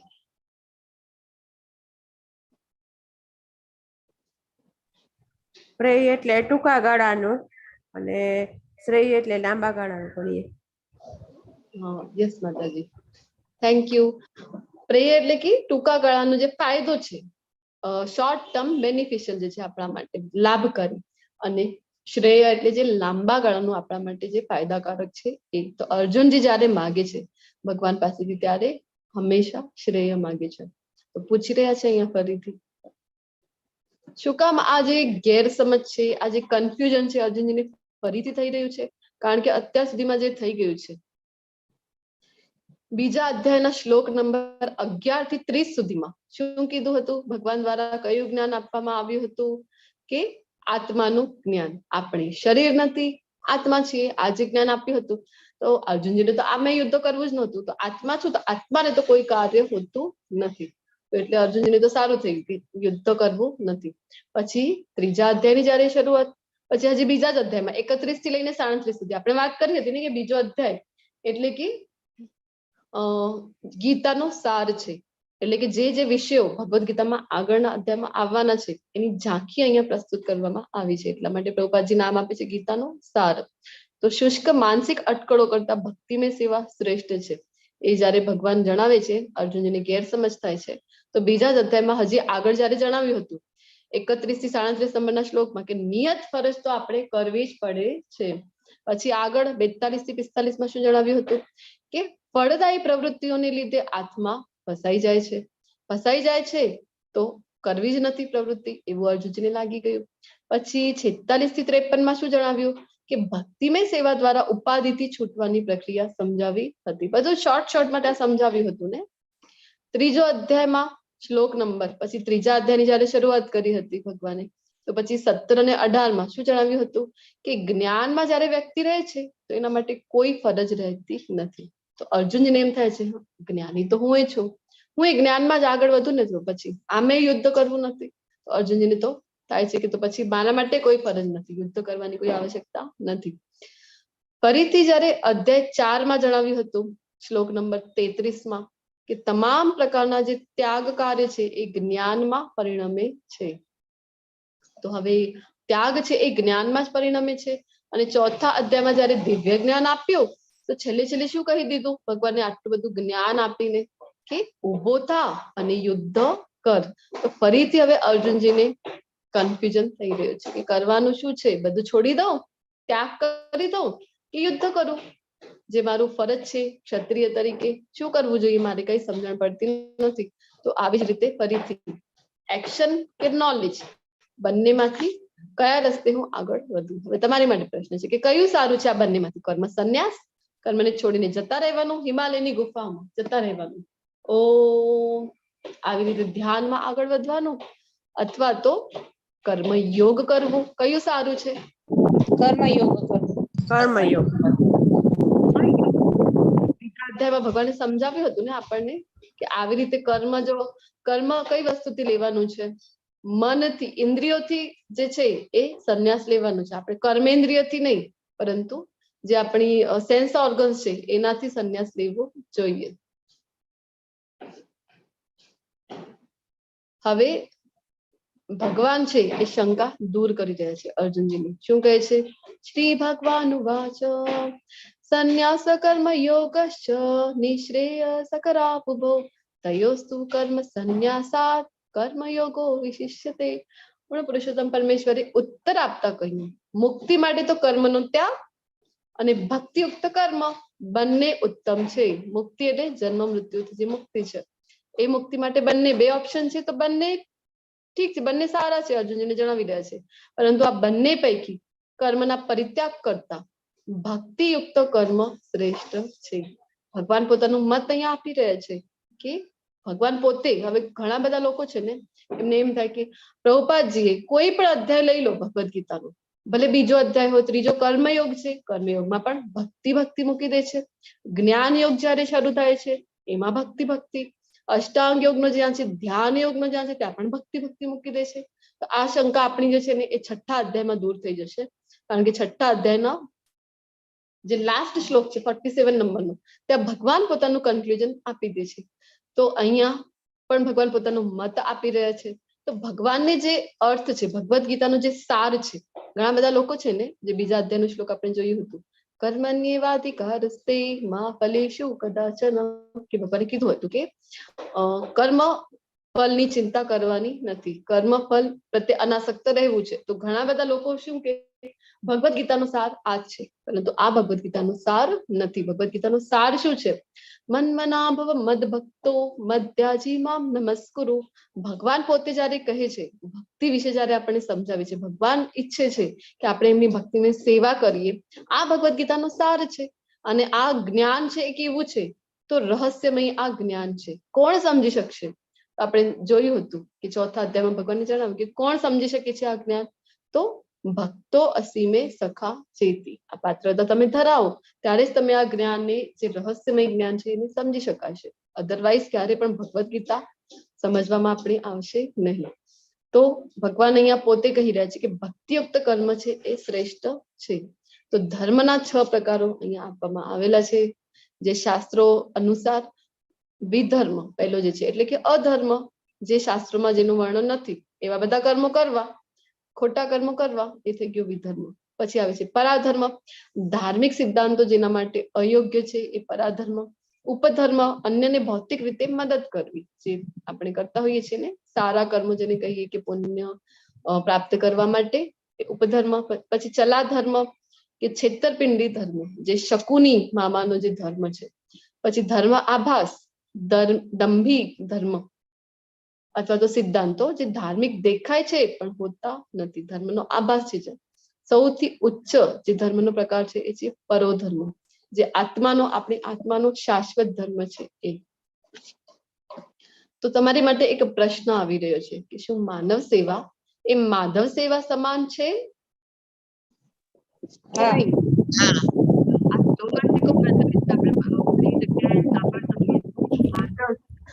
માનવ સેવા એ જ માધવ સેવા છે. તો એ છે કે નહીં? બધા આન્સર આપો. હરે કૃષ્ણ માતા. હા, માધવ સેવા જ છે માનવ. કેમ કે દરેકમાં અંશ તો પરમાત્માનો તો છે જ. બરાબર છે કે બધામાં ભગવાન છે એ પરમાત્મા સ્વરૂપે બધાના હૃદયમાં વિરાજમાન છે. ઓકે, બીજાને શું લાગે છે? બીજા બધાને જે ન્યૂ પાર્ટિસિપન્ટ છે એમનું મત હું જાણવા ઈચ્છું છું. હા, બરાબર છે. માનવ સેવા એ પ્રભુ સેવા જ છે. બધાયમાં આત્મા છે એટલે આત્મા સૌ પરમાત્મા છે, એટલે બધાયમાં માનવ સેવા એ પ્રભુ સેવા છે. ઓકે, સાવિત્રીજી પણ કહે છે કે છે. કાયા માતાજી, તમને શું લાગે છે? દીક્ષિતા માતાજી, જયશ્રી માતાજી, કોકિલાજી, ન્યૂ પાર્ટિસિપન્ટ છે, એમને વિનંતી છે કે તમે પણ અનમ્યુટ કરો, વિડીયો ઓન રાખો, જેનાથી હું તમને ઓળખી શકું.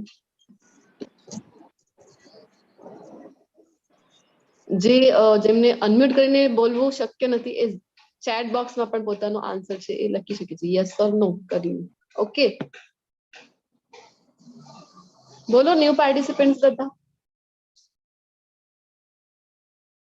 અનમ્યુટ કરીને. તમને શું લાગે છે? તમારો મત જ પૂછી રહી છું હું. આમાં જો આપણે પહેલા જ વાત કરી હતી ને, અહીંયા આવું કઈ નથી કે હું એટલે કે કોઈ પરફેક્ટ છું ને મને બધું જ જ્ઞાન છે. હું પણ શીખી રહી છું તમારી જેમ. મેં વાત કરી હતી ને, તો આપણે બધા અહીંયા સાથે મળીને સમજવાનો પ્રયત્ન કરી રહ્યા છે ભગવદ ગીતાને.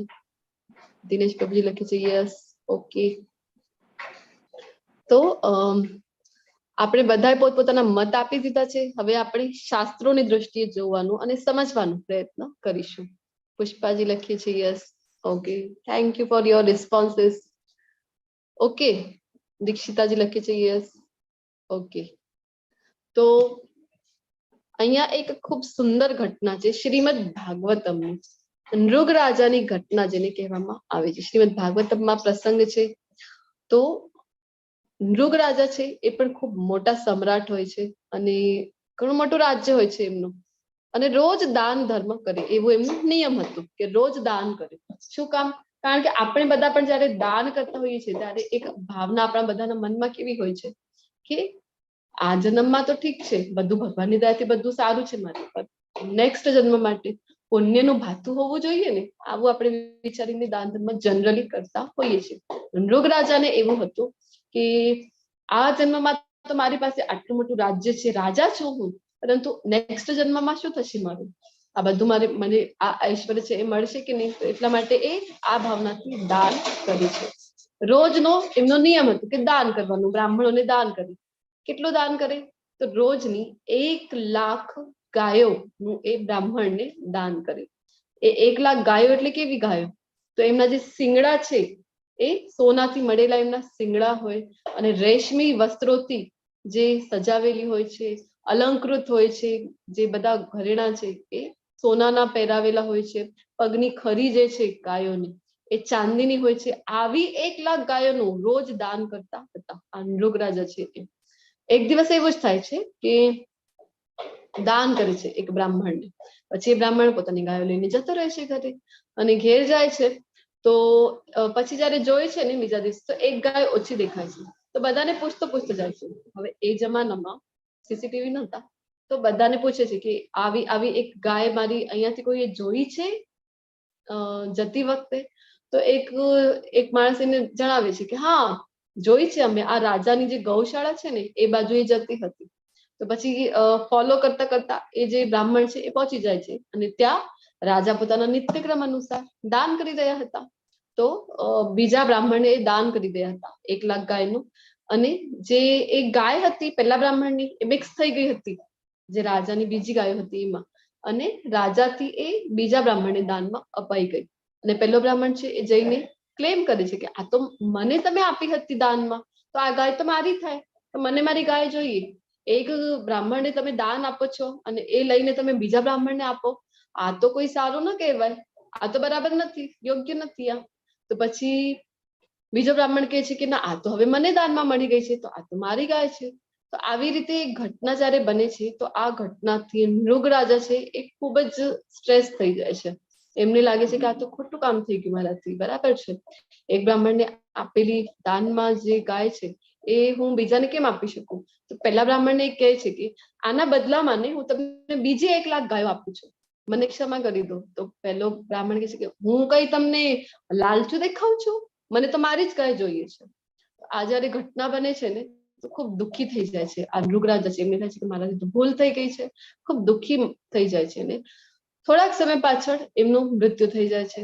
અને પછી મૃત્યુ થઈ જાય, યમરાજની સમક્ષ જયારે એમને હાજર કરવામાં આવે છે ત્યારે એમને યમરાજ કહે છે કે રાજન, તમે તો ખૂબ સારા સારા કર્મો કર્યા છે, ખૂબ પુણ્ય કર્મો કર્યા છે, તમને તો સ્વર્ગ લોકમાં બધા ઐશ્વર્યો, બધા સુખો છે એ ભોગવવા મળે. તો રાજા તો આમ તો રાજાને ખબર જ હતી કે એક ભૂલ થઈ ગઈ છે. તો રાજા તો સાંભળે છે આગળ શું કહી રહ્યા છે. તો એ કહે છે કે પણ જયારે પણ કહે છે તો રાજાને ખબર પડી જાય છે કે હા પહેલી જયારે મારાથી ભૂલ થઈ હતી. તો કે છે એક ભૂલ તમારાથી થઈ છે જેના લીધે તમને એક અધમ યોનિમાં જન્મ તમને લેવો પડે. તો તમારી પાસે ચોઈસ છે બેન, તમે ચોઈસ કરી શકો છો કે પહેલા તમારે સ્વર્ગમાં સુખ છે એ ભોગવવા છે, અથવા તો તમારી જે સજા છે તમારી એ તમારે પહેલા ભોગવવી છે. તો રાજા કહે છે કે ઠીક છે, ભૂલ તો મારાથી થઈ છે, તો મને પહેલા સજા જ તમે આપી દો. તો મોટી ગરોડીમાં પછી પરિવર્તિત થઈ જાય છે. અહીંયા આપણે પિક્ચરમાં જોઈ શકીએ છીએ કેવડી મોટી ગરોડી છે. તો એ ગરોડીમાં આ જે નૃગ રાજા છે એ પરિવર્તિત થઈ જાય છે, અને પછી એક કુવામાં રહે છે. કેટલા વર્ષો સુધી? અનેક વર્ષો સુધી, લાખો વર્ષો સુધી આ ગરોડી બનીને રહે છે નૃગ રાજા છે. કારણ કે ત્રેતા યુગમાં એમનો જે ઉલ્લેખ છે ઇક્ષ્વાકુ રાજાનું, આપણે કાલે જે જોઈ રહ્યા હતા ને પરંપરામાં, તો ઇક્ષ્વાકુ રાજા જે પ્રભુ શ્રી રામના પૂર્વજ છે એ ઘટનામાં આપણને જોવા મળે છે કે ઉલ્લેખ આ ઉત્તર રામાયણમાં કે નૃગ રાજા જે છે જે ગરોડી બનેલા છે, તો ભગવાન જણાવે છે કે આનો ઉદ્ધાર મારે કરવું છે, પરંતુ એ અવતારમાં નથી કરતા, રામ અવતારમાં. અને પછી અનેક વર્ષો સુધી ગરોડી બનીને રહે છે અને એક કુવામાં એ રહે છે. અને કૃષ્ણ અવતારની વાત છે કે એક દિવસ જયારે ભગવાન છે એ પોતાના જે બાળકો છે, એમના બાળકો છે, એમને લઈને જાય છે. ક્યાં જાય છે? પિકનિક માટે. અને પિકનિકમાં જાય છે તો રસ્તામાં શું થાય છે, એ જે બાળકો છે એમને તરસ લાગી જાય છે. અને એ જે જમાનો હતો તો એવી ત્યારે નહોતી ને ફેસિલિટી કે જઈને બોટલ લઈ આવ્યા બિસ્લેરી અને પાણી પીતું ગટ કરીને. તો આવું તો નહોતું. શુદ્ધ સ્તોત્રો હતા જલના, અને જ્યાં જલના સ્તોત્રો હોય ત્યાંથી જ પાણી પી લેવામાં આવે. તો એ જે બાળકો છે એમને દેખાય છે ત્યાં કે દૂર એક કૂવો છે.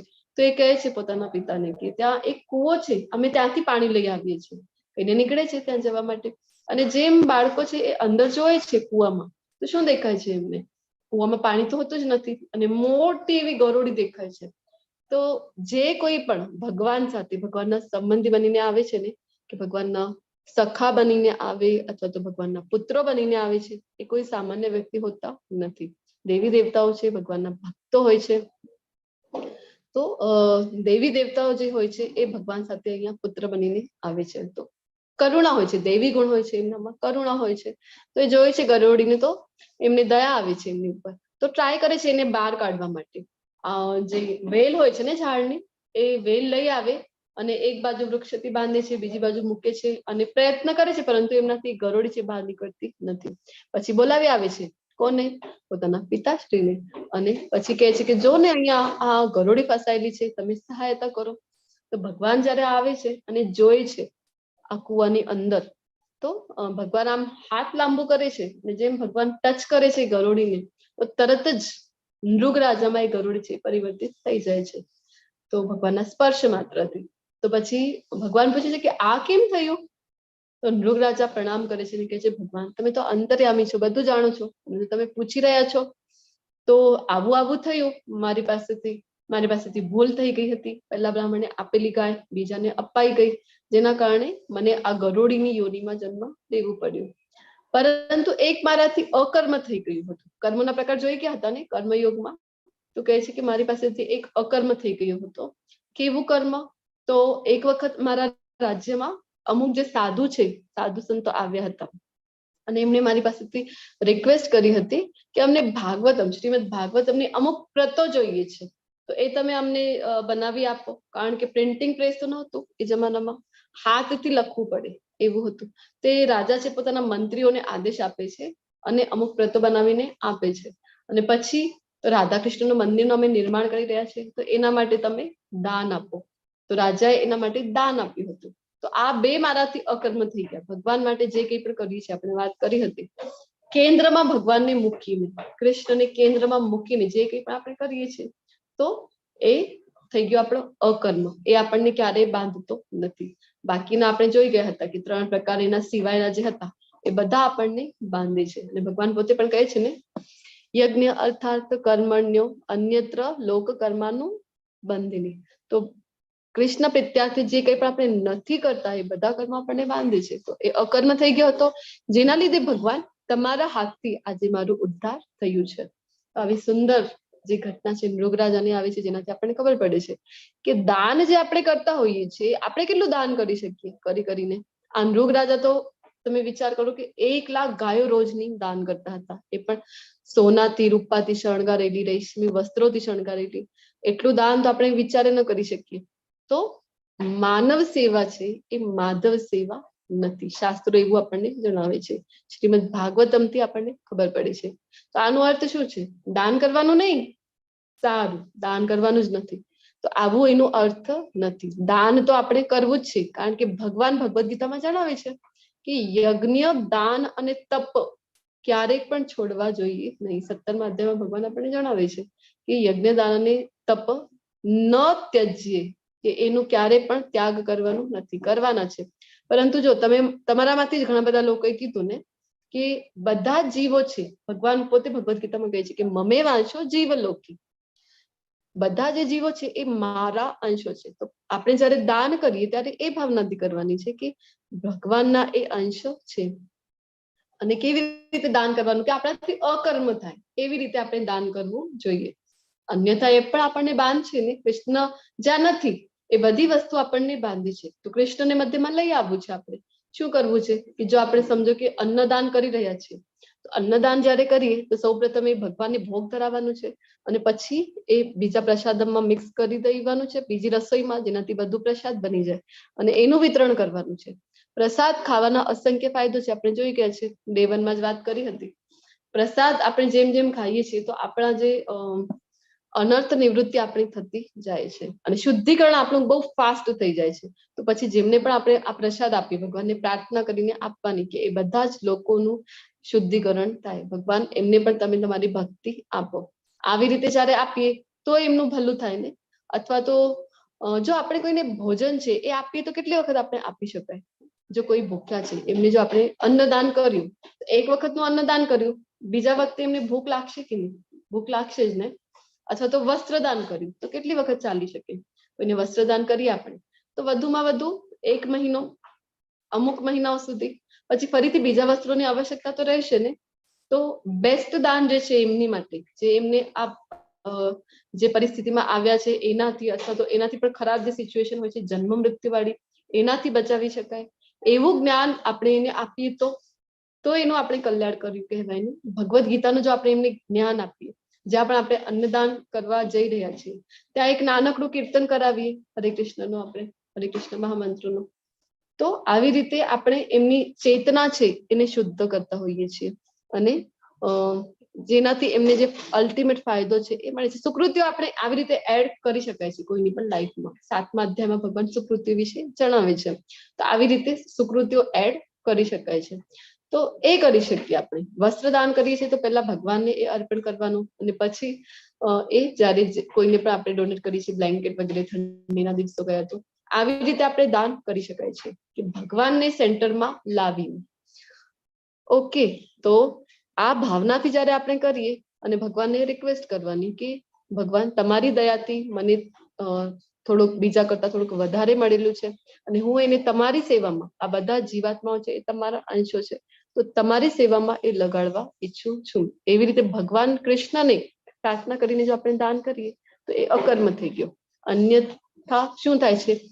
લાખો ગાયોનું દાન કરીને પણ મૃગરાજા છે ફસાઈ ગયા ને ફળદાયી પ્રવૃત્તિઓ છે એ આપણને બાંધે છે.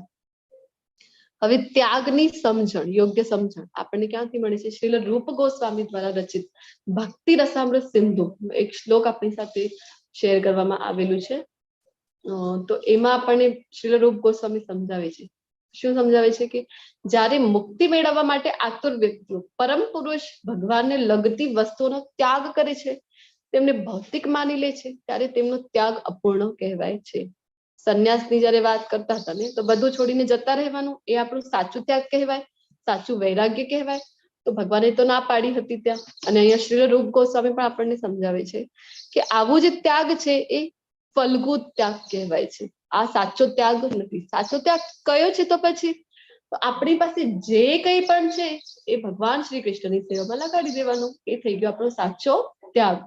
ધારો કે આપણી પાસે મોબાઈલ છે, અત્યારે આપણે બધા ઓનલાઈન જોડાયેલા છીએ, ઝૂમની મારફત આપણે આ જે ક્લાસીસ કરી રહ્યા છીએ, ભગવદ્ ગીતાની ચર્ચા કરી રહ્યા છીએ, તો આપણે શું કરી રહ્યા છીએ? અકર્મ કરી રહ્યા છીએ. આપણે ભગવાનની પ્રસન્નતા માટે આપણે કરી રહ્યા છીએ. તો આપણે આપણી પાસે જે મોબાઈલ હતું એને આપણે લગાવી દીધું ભગવાનની સેવામાં.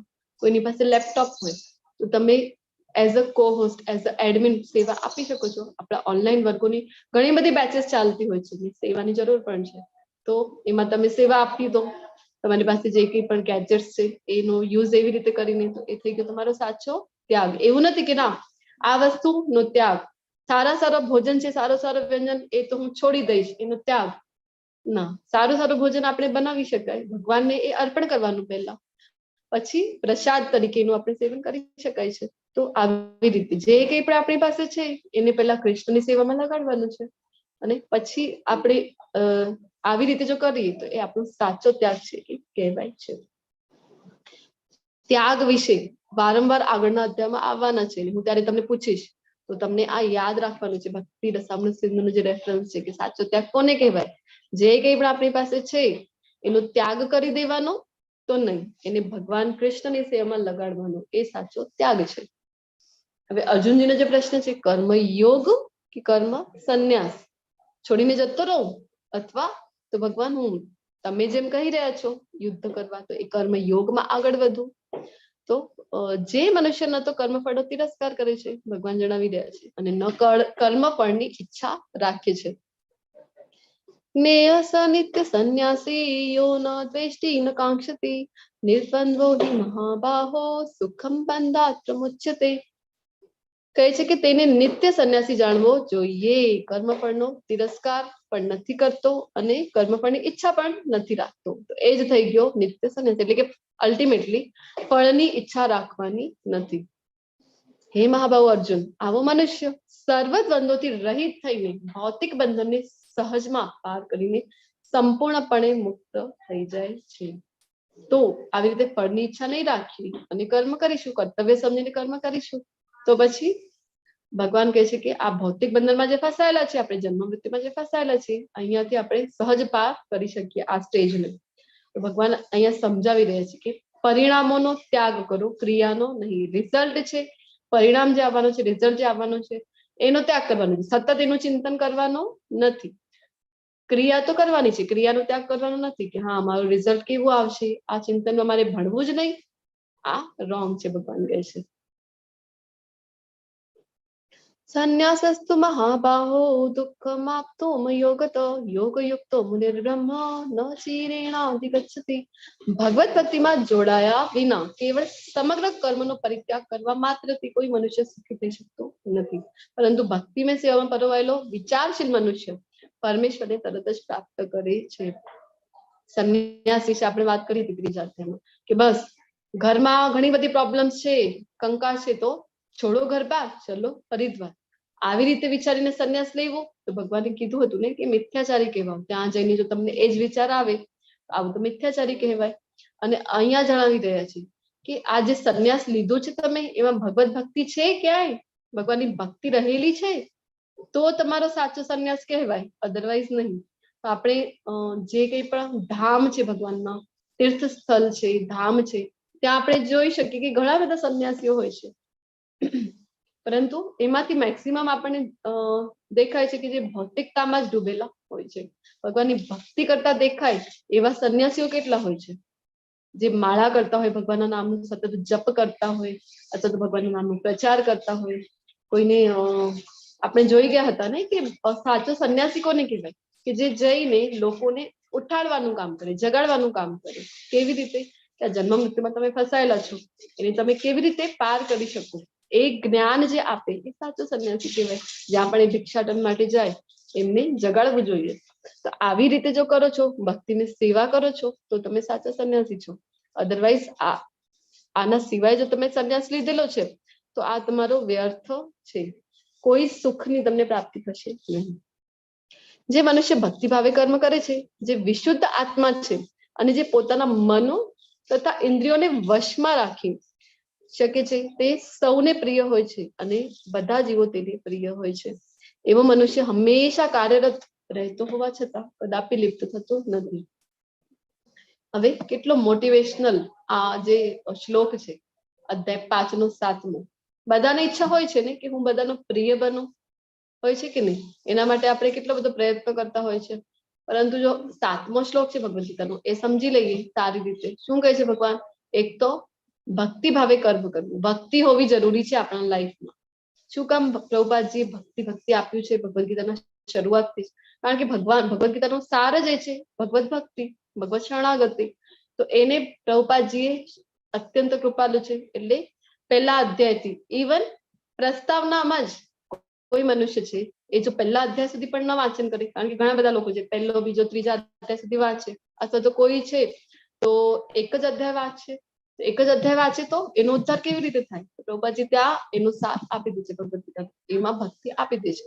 અથવા તો કોઈ ફક્ત પ્રસ્તાવના વાંચે, ભૂમિકા વાંચે તો પછી પ્રભુપાદજી ત્યાંય ભક્તિ આપી દે છે, કારણ કે અત્યંત કૃપાલુ હોય છે ભગવાનના ભક્તો.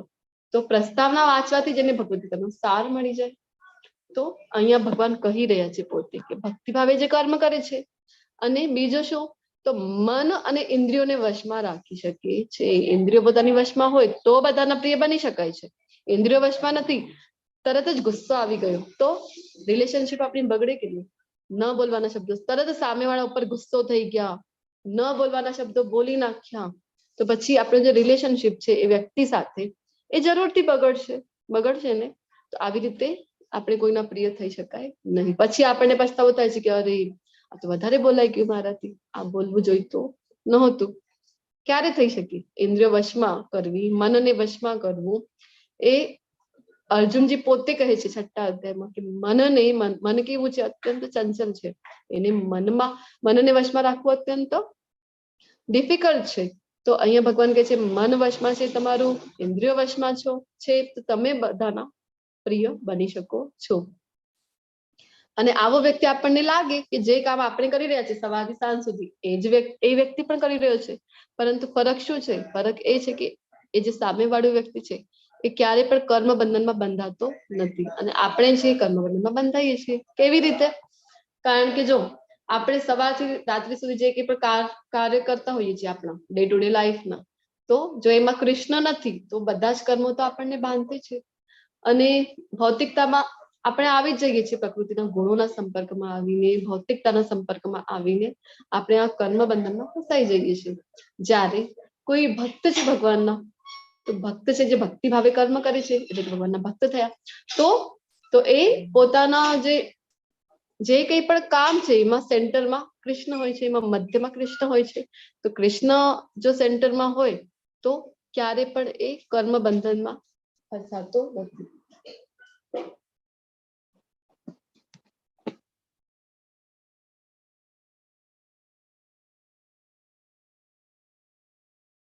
હરે કૃષ્ણ. તો કૃષ્ણને સેન્ટરમાં રાખીને કામ કરે છે એટલે કર્મ બંધન એ વ્યક્તિને થતા નથી. આપણને એમ થાય ને કે સંન્યાસી છે તો સંન્યાસી પણ સવારથી રાત્રિ સુધી એ પણ તો કામ કરે છે. ક્યારેક એમની પાસે પ્રસાદમની સેવા હોય તો પ્રસાદમ બનાવતા હોય છે, રસોઈમાં આખો દિવસ હોય. આપણને પણ લાગી શકે હું એ રસોઈ બનાવું દિવસ પર, આ સંન્યાસી એ રસોઈ બનાવે છે, શું ફરક છે? સંન્યાસી એટલે કયા એ અત્યારે જ આપણને ક્લિયર થઈ ગયો છે. તો કેવા સંન્યાસી હોય છે જે ભગવાનની ભક્તિમય સેવામાં સદૈવ નિમગ્ન હોય છે. તો જયારે ટેમ્પલમાં આપણે જઈએ, ઇસ્કોન ટેમ્પલમાં, ત્યાંની હું વાત કરું છું, તો જે સંન્યાસી છે એમની પાસે જયારે રસોઈની સેવા હોય ત્યારે રસોઈ બનાવતા હોય છે, પ્રસાદમ બનાવતા હોય છે. મંદિર માર્જનમની જયારે સેવા હોય છે ત્યારે મંદિરની ક્લિનિંગ કરે છે. તો આપણને એમ થાય કે અમે પણ ક્લિનિંગ કરીએ અમારા ઘરની, એ પણ મંદિરની ક્લિનિંગ કરે છે. શું ફરક છે?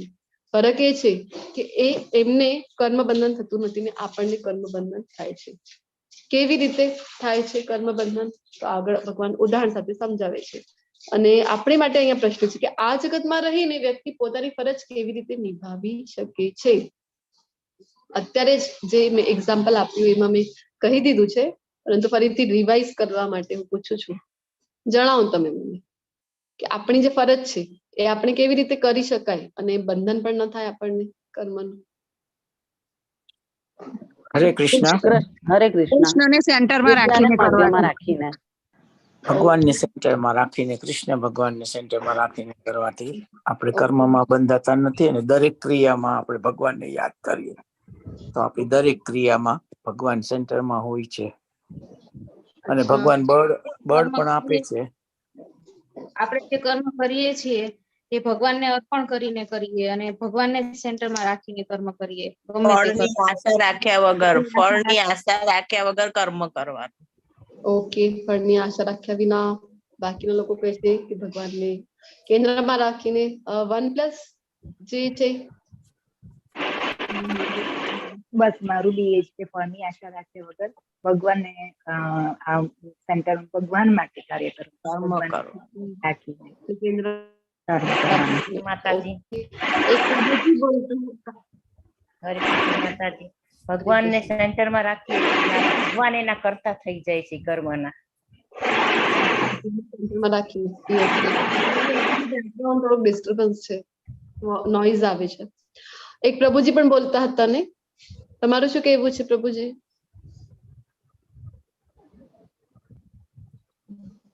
હરે કૃષ્ણ. ઓકે, તો મેક્સિમમ તમારામાંથી જે આન્સર આવ્યા છે કે ભગવાનને કેન્દ્રમાં રાખીને આપણે જો કર્મ કરીએ તો એ આપણને બાંધતા નથી. અને હવે ભગવાન છે એ ઉદાહરણ સાથે સમજાવે છે આપણને. શું કહે છે? બ્રહ્મણ્યાધાય કર્માણી સંગ ત્યક્ત્વા કરોતિ લિપ્યતે ન સપાપેન પદ્મપત્રમિવામ્ભસા. જે મનુષ્ય કર્મ પર પરમેશ્વરને સમર્પિત કરીને આસક્તિ રહિત થઈને પોતાનું કર્તવ્ય કર્મ કરે છે, ફળ પ્રત્યે અનાસક્ત. ફળ કોને આપવા છે? કૃષ્ણને. તે જેમ કમળપત્ર જળથી અસ્પૃશ્ય રહે છે તેમ પાપ કર્મોથી અલિપ્ત રહે છે. એક સુંદર ઉદાહરણ સાથે સમજાવે છે ભગવાન. પદ્મપત્ર એટલે કે કમળનું જે પત્ર હોય છે એ પાણીમાં જ હોય છે, કાદવમાં હોય છે, પરંતુ એના ઉપર કાદવ છે ક્યારેય લાગતું નથી. શું કામ નથી લાગતું? કારણ કે એક કોટિંગ હોય છે ને એના ઉપર, વેક્સની કોટિંગ, જેના કારણે પાણી અથવા તો કાદવ એના ઉપર રહી શકતો નથી અને એ અસ્પૃશ્ય રહે છે, પાણીમાં રહીને પણ એમ નથી. તો સેમ વે ભક્તો આપણને લાગી શકે કે સવારથી રાત્રિ સુધી એ પણ તો કર્મ કરી રહ્યા છે, ભૌતિક કર્મ કરે છે, પોતાની ફેમિલી માટે કરે છે, અથવા તો જે કંઈ પણ એમની સેવાઓ છે એ કરે છે, તો એ બંધાતા નથી આપણી જેમ. આપણે બંધાઈએ છીએ. શું કામ? કારણ કે એક કોટિંગ હોય છે એમની આજુબાજુ. કયું કોટિંગ છે? ભક્તિનું કોટિંગ છે. એમને આ કાદવમાં ફસાવા દેતું નથી. આ કાદવ છે જે આપણે ભૌતિક જગતમાં ફસાયેલા છીએ. તો આ એક આપણે વાત કરીને દલ્લલ જેવું છે, કાદવ જેવું છે. તો અહીંયા એ ફસાવા દેતું નથી. આની ઉપર એને રહેવા દેતું નથી, જે ભક્તિનું કોટિંગ છે.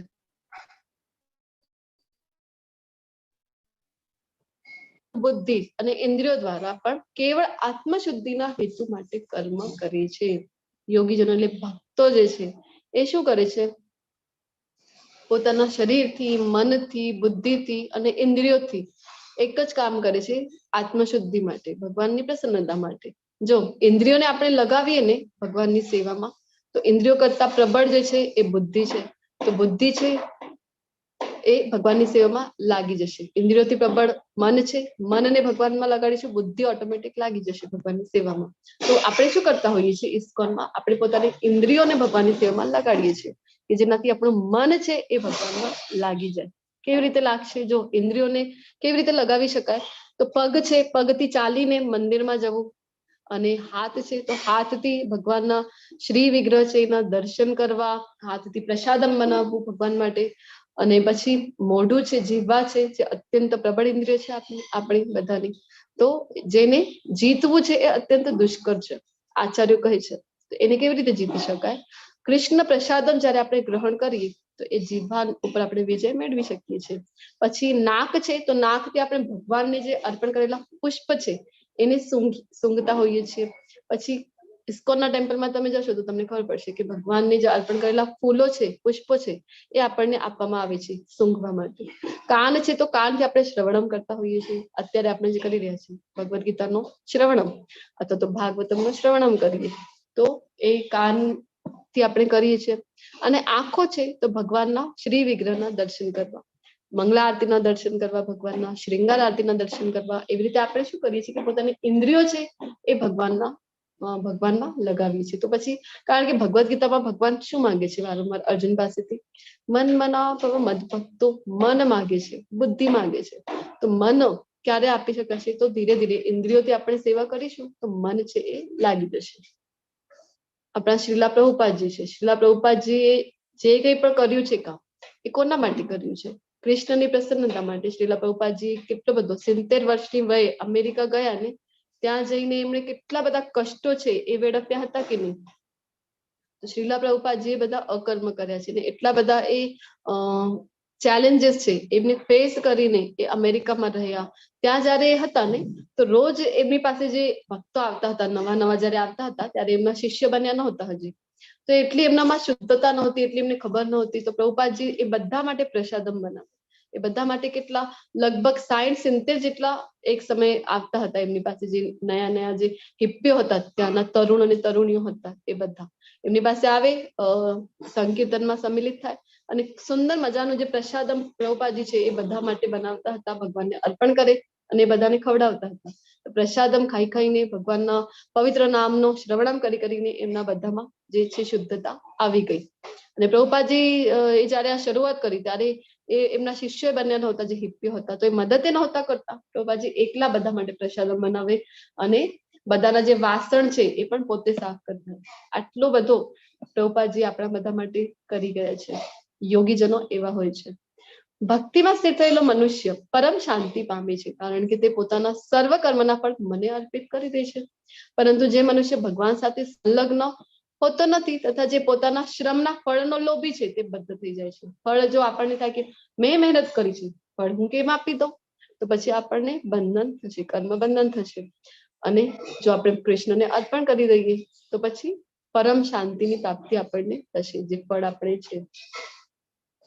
જ્યારે દેહધારી જીવાત્મા પોતાની પ્રકૃતિને વશમાં કરી લે છે અને મનથી બધા કર્મોનો પરિત્યાગ કરે છે, ત્યારે તે મનથી કરવાનું છે, કર્મથી નહીં. કર્મ તો કર્મ છે. ત્યારે તે નવદ્વાર વાળા નગર એટલે કે આ ભૌતિક શરીરમાં કશું કર્યા કે કરાવ્યા વગર સુખપૂર્વક રહે છે. તો નવદ્વાર વાળી પુરી કહી છે ભગવાન એની, નવદ્વારે પુરી દે. તો કયા કયા 9 દ્વારો છે એ જણાવો. 2 આંખ 2 કાન 2 આંખ 2 કાન 1 મોઢું ઓકે. એક નાભી,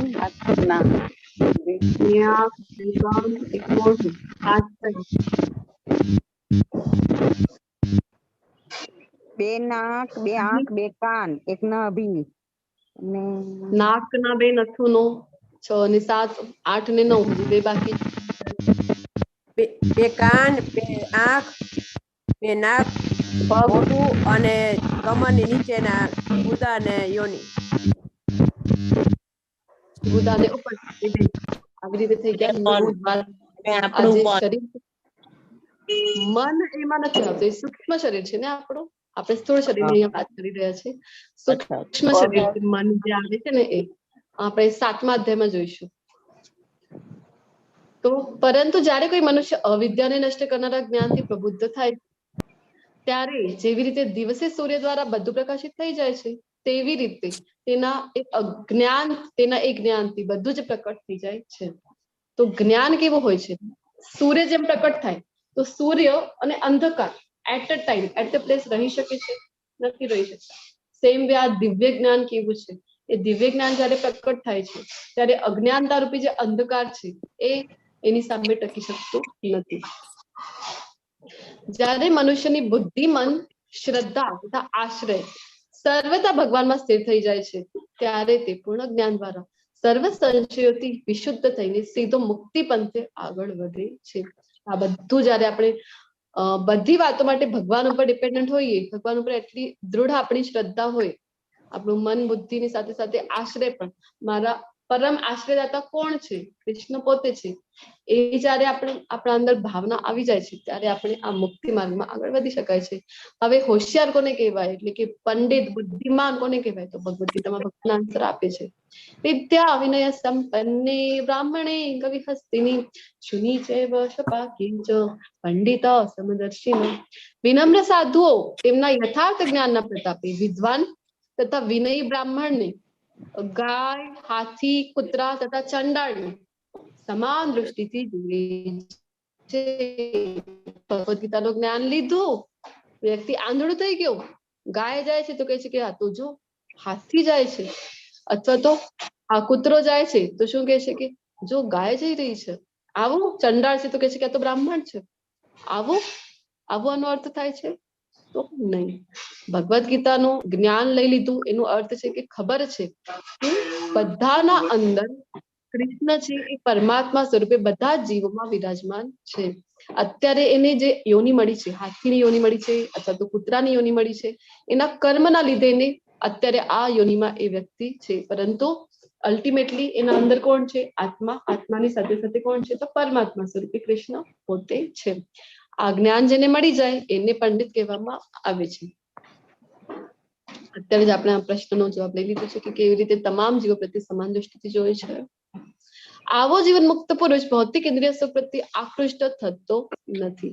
પછી ભૌતિક સુખની જે વસ્તુ છે એ કેવી છે? તો એને ખબર પડી જાય છે કે આ બધી તો મને ફસાવનારી પ્રવૃત્તિઓ છે.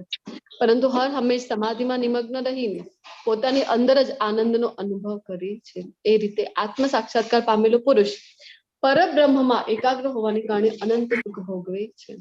ભૌતિક પ્રવૃત્તિઓને ખબર પડી જાય કે કેવી છે, શરૂઆતમાં લાગે કે સુખ આપી રહી છે, પરંતુ અલ્ટિમેટલી દુઃખમાં એ પરિણમે છે. તો આવો જે મનુષ્ય છે, જે પંડિત છે, એ જોઈ છે કે બધાની અંદર પરમાત્મા સ્વરૂપે કૃષ્ણ છે. પછી એનું જે મન છે એ કૃષ્ણમાં એ લગાવી દે અને પોતાની અંદર જ એ પરમાત્માના દર્શન કરે છે અને આનંદની અનુભૂતિ કરે છે. કોનું ઉદાહરણ અહીંયા આપેલું છે આપણને આ પિક્ચરમાં? હરિદાસ ઠાકોર. પરમ પૂજ્ય હરિદાસજી ઠાકોર. નામાચાર્ય જે પ્રખ્યાત છે, આપણે વાત કરી હતી ને, રોજની કેટલી માળા જપ કરતા હતા? 192. આપણને આપણે એક માળા જપ યસ માતાજી, થેન્ક યુ. એક માળા જપ જે હાર્ડલી 8 to 10 મિનિટ્સ લાગે છે, એના માટે આપણને કેટલું બધું પ્રયત્ન કરવું પડે છે. મન અહીંયા લાગતું નથી, કેટલા બધા કામો ત્યારે જ આપણને યાદ આવી જાય છે કે નહીં, 1000 કામો ત્યારે જ યાદ આવી જાય કે આ બાકી છે, પેલું બાકી છે.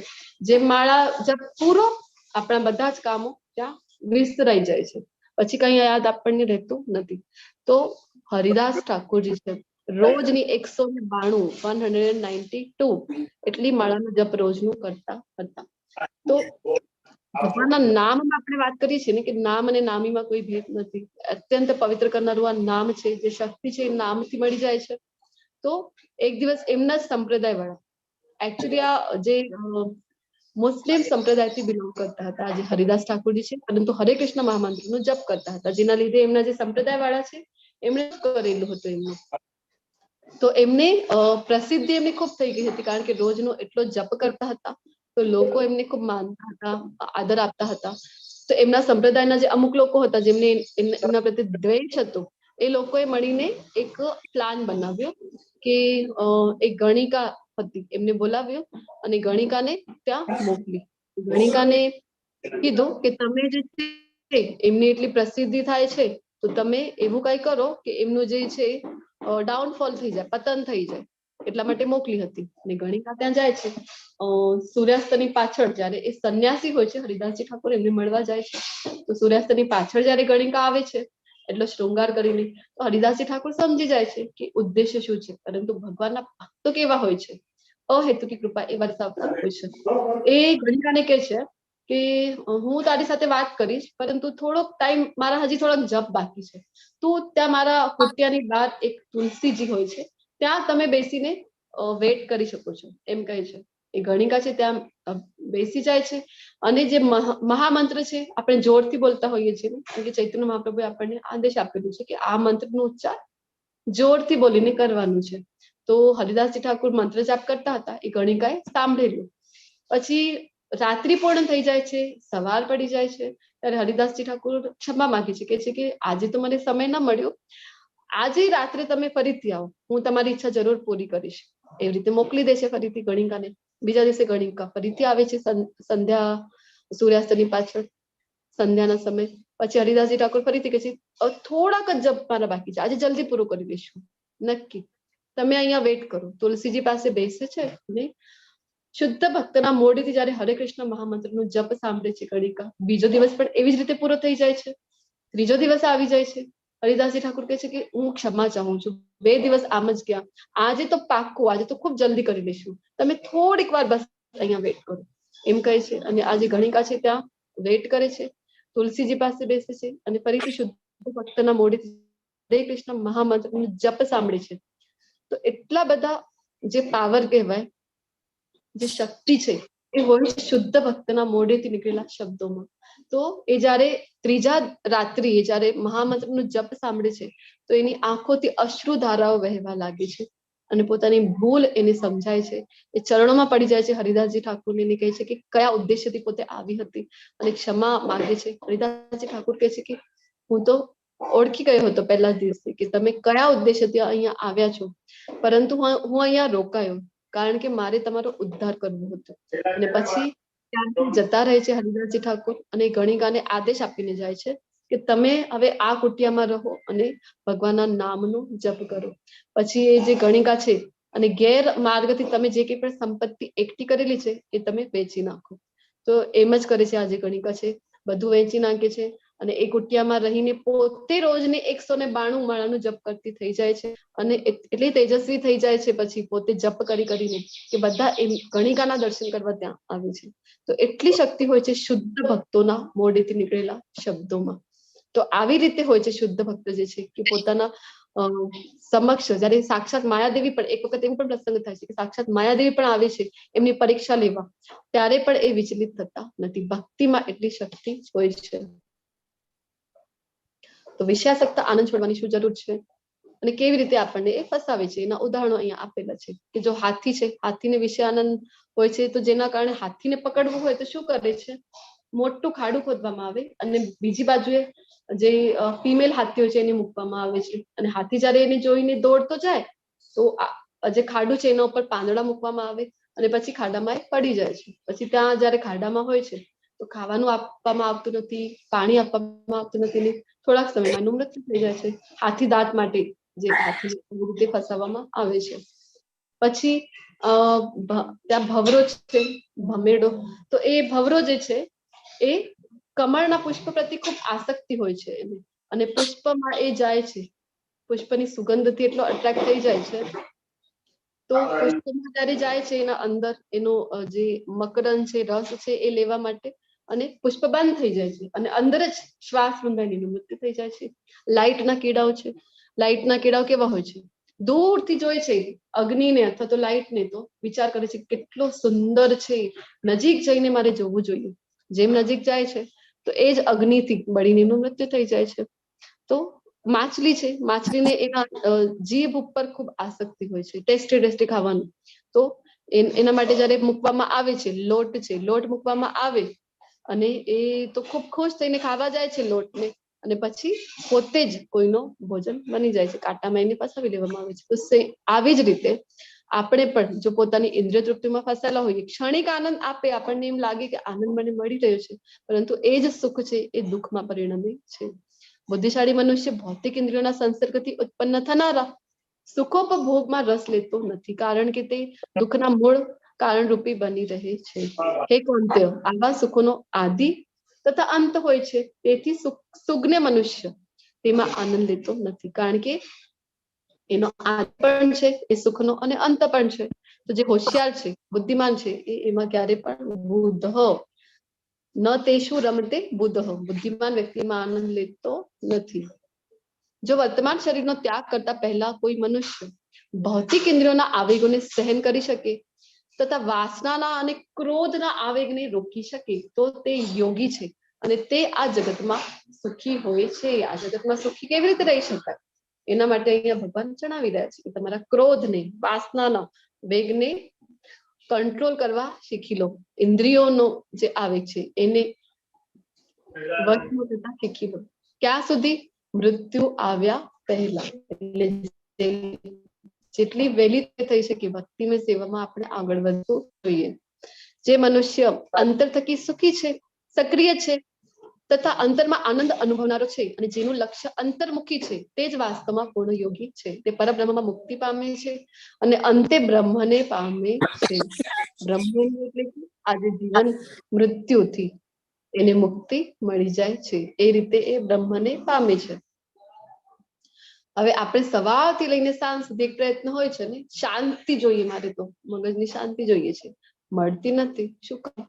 કારણ કે પીસ ફોર્મ્યુલા આપણે ફોલો કરતા નથી. ભગવાને અહીંયા આપણને શાંતિનું સૂત્ર આપેલું છે. ભગવદ્ ગીતા 5.29 5મા અધ્યાયના છેલ્લા શ્લોકમાં શું કહે છે ભગવાન?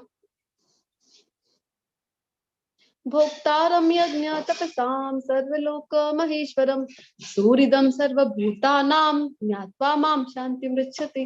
શાંતિ ક્યારે મળે? ભગવાન કહે છે કે મને સમસ્ત યજ્ઞો તથા તપશ્ચર્યાઓનો પરમ ભોક્તા, સમસ્ત ગ્રહો તથા દેવોનો પરમ ઈશ્વર. જો કૃષ્ણ છે એક પરમ ભોક્તા છે. બધા યજ્ઞો જે કંઈ પણ કરીએ છીએ એના પરમ ભોક્તા કોણ છે? કૃષ્ણ પોતે છે. એટલે આપણે વાત કરી હતી ને યાજ્ઞ બ્રાહ્મણોની જે પત્નીઓ છે, વૃંદાવનની ઘટના. તો હવનમાં જયારે હજી હોમાયું નહોતું એના પહેલા જ બધું પ્રસાદમ છે કૃષ્ણ બલરામને આપે છે. શું કામ? કારણ કે પરમ ભોક્તા છે. સમસ્ત ગ્રહો તથા દેવોનો પરમ ઈશ્વર. પરમેશ્વર કોણ છે? કેવલ કૃષ્ણ છે. તેમજ સમસ્ત જીવોનો હિત કરતા. આપણે બધા જ જીવ, કેવલ મનુષ્યનો નહીં, બધા જ જીવ માત્રોના શુભેચ્છા કરતા મિત્ર. સુહૃદમ, એવું નથી લખેલું કે મિત્ર અથવા તો સખા.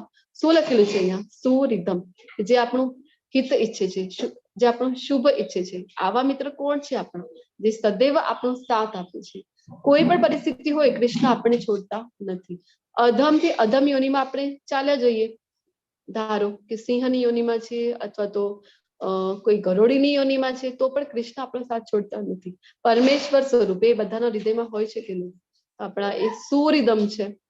અને મારી ભાવનામાં ઓતપ્રોત થયેલો મનુષ્ય સંસારના દુઃખમાંથી શાંતિ પામે છે. ભગવાનની ભક્તિ કરીશું તો જ આપણે પરમ શાંતિ પ્રાપ્ત કરી શકીશું. ભગવાનના ગોપ મિત્રો છે અહીંયા. તો શું કરે છે ભગવાન સાથે લીલાઓ? જો એક જ લક્ષ્ય હોય છે ને એ બધાનો, એ ભગવાનની પ્રસન્નતા માટે કાર્ય કરતા હોય છે. તો એમને પણ પછી અલ્ટિમેટલી પ્રસન્નતા મળે છે.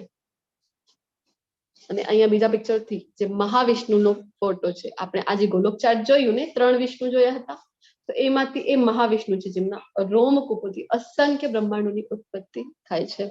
તો ભગવાન છે એ કેવા છે? એક એમનું પુરુષ અવતારથી જ આટલા બધા બ્રહ્માંડો છે એ પ્રકટ થાય છે. તો બધાના એ સ્વામી છે, કૃષ્ણ છે. આની સાથે આપણો જે આ 5મો અધ્યાય છે એ પૂર્ણ થાય છે. તમે બધાએ ખૂબ શાંતિપૂર્વક મને સાંભળ્યું. ખૂબ ખૂબ આભાર. वाञ्छा कल्पतरुभ्यश्च कृपा सिन्धुभ्य एव च पतितानां पावनेभ्यो वैष्णवेभ्यो नमो नमः। हरे कृष्णा कृष्णा कृष्णा हरे हरे, हरे राम हरे राम राम राम हरे हरे। हरे कृष्णा। हरे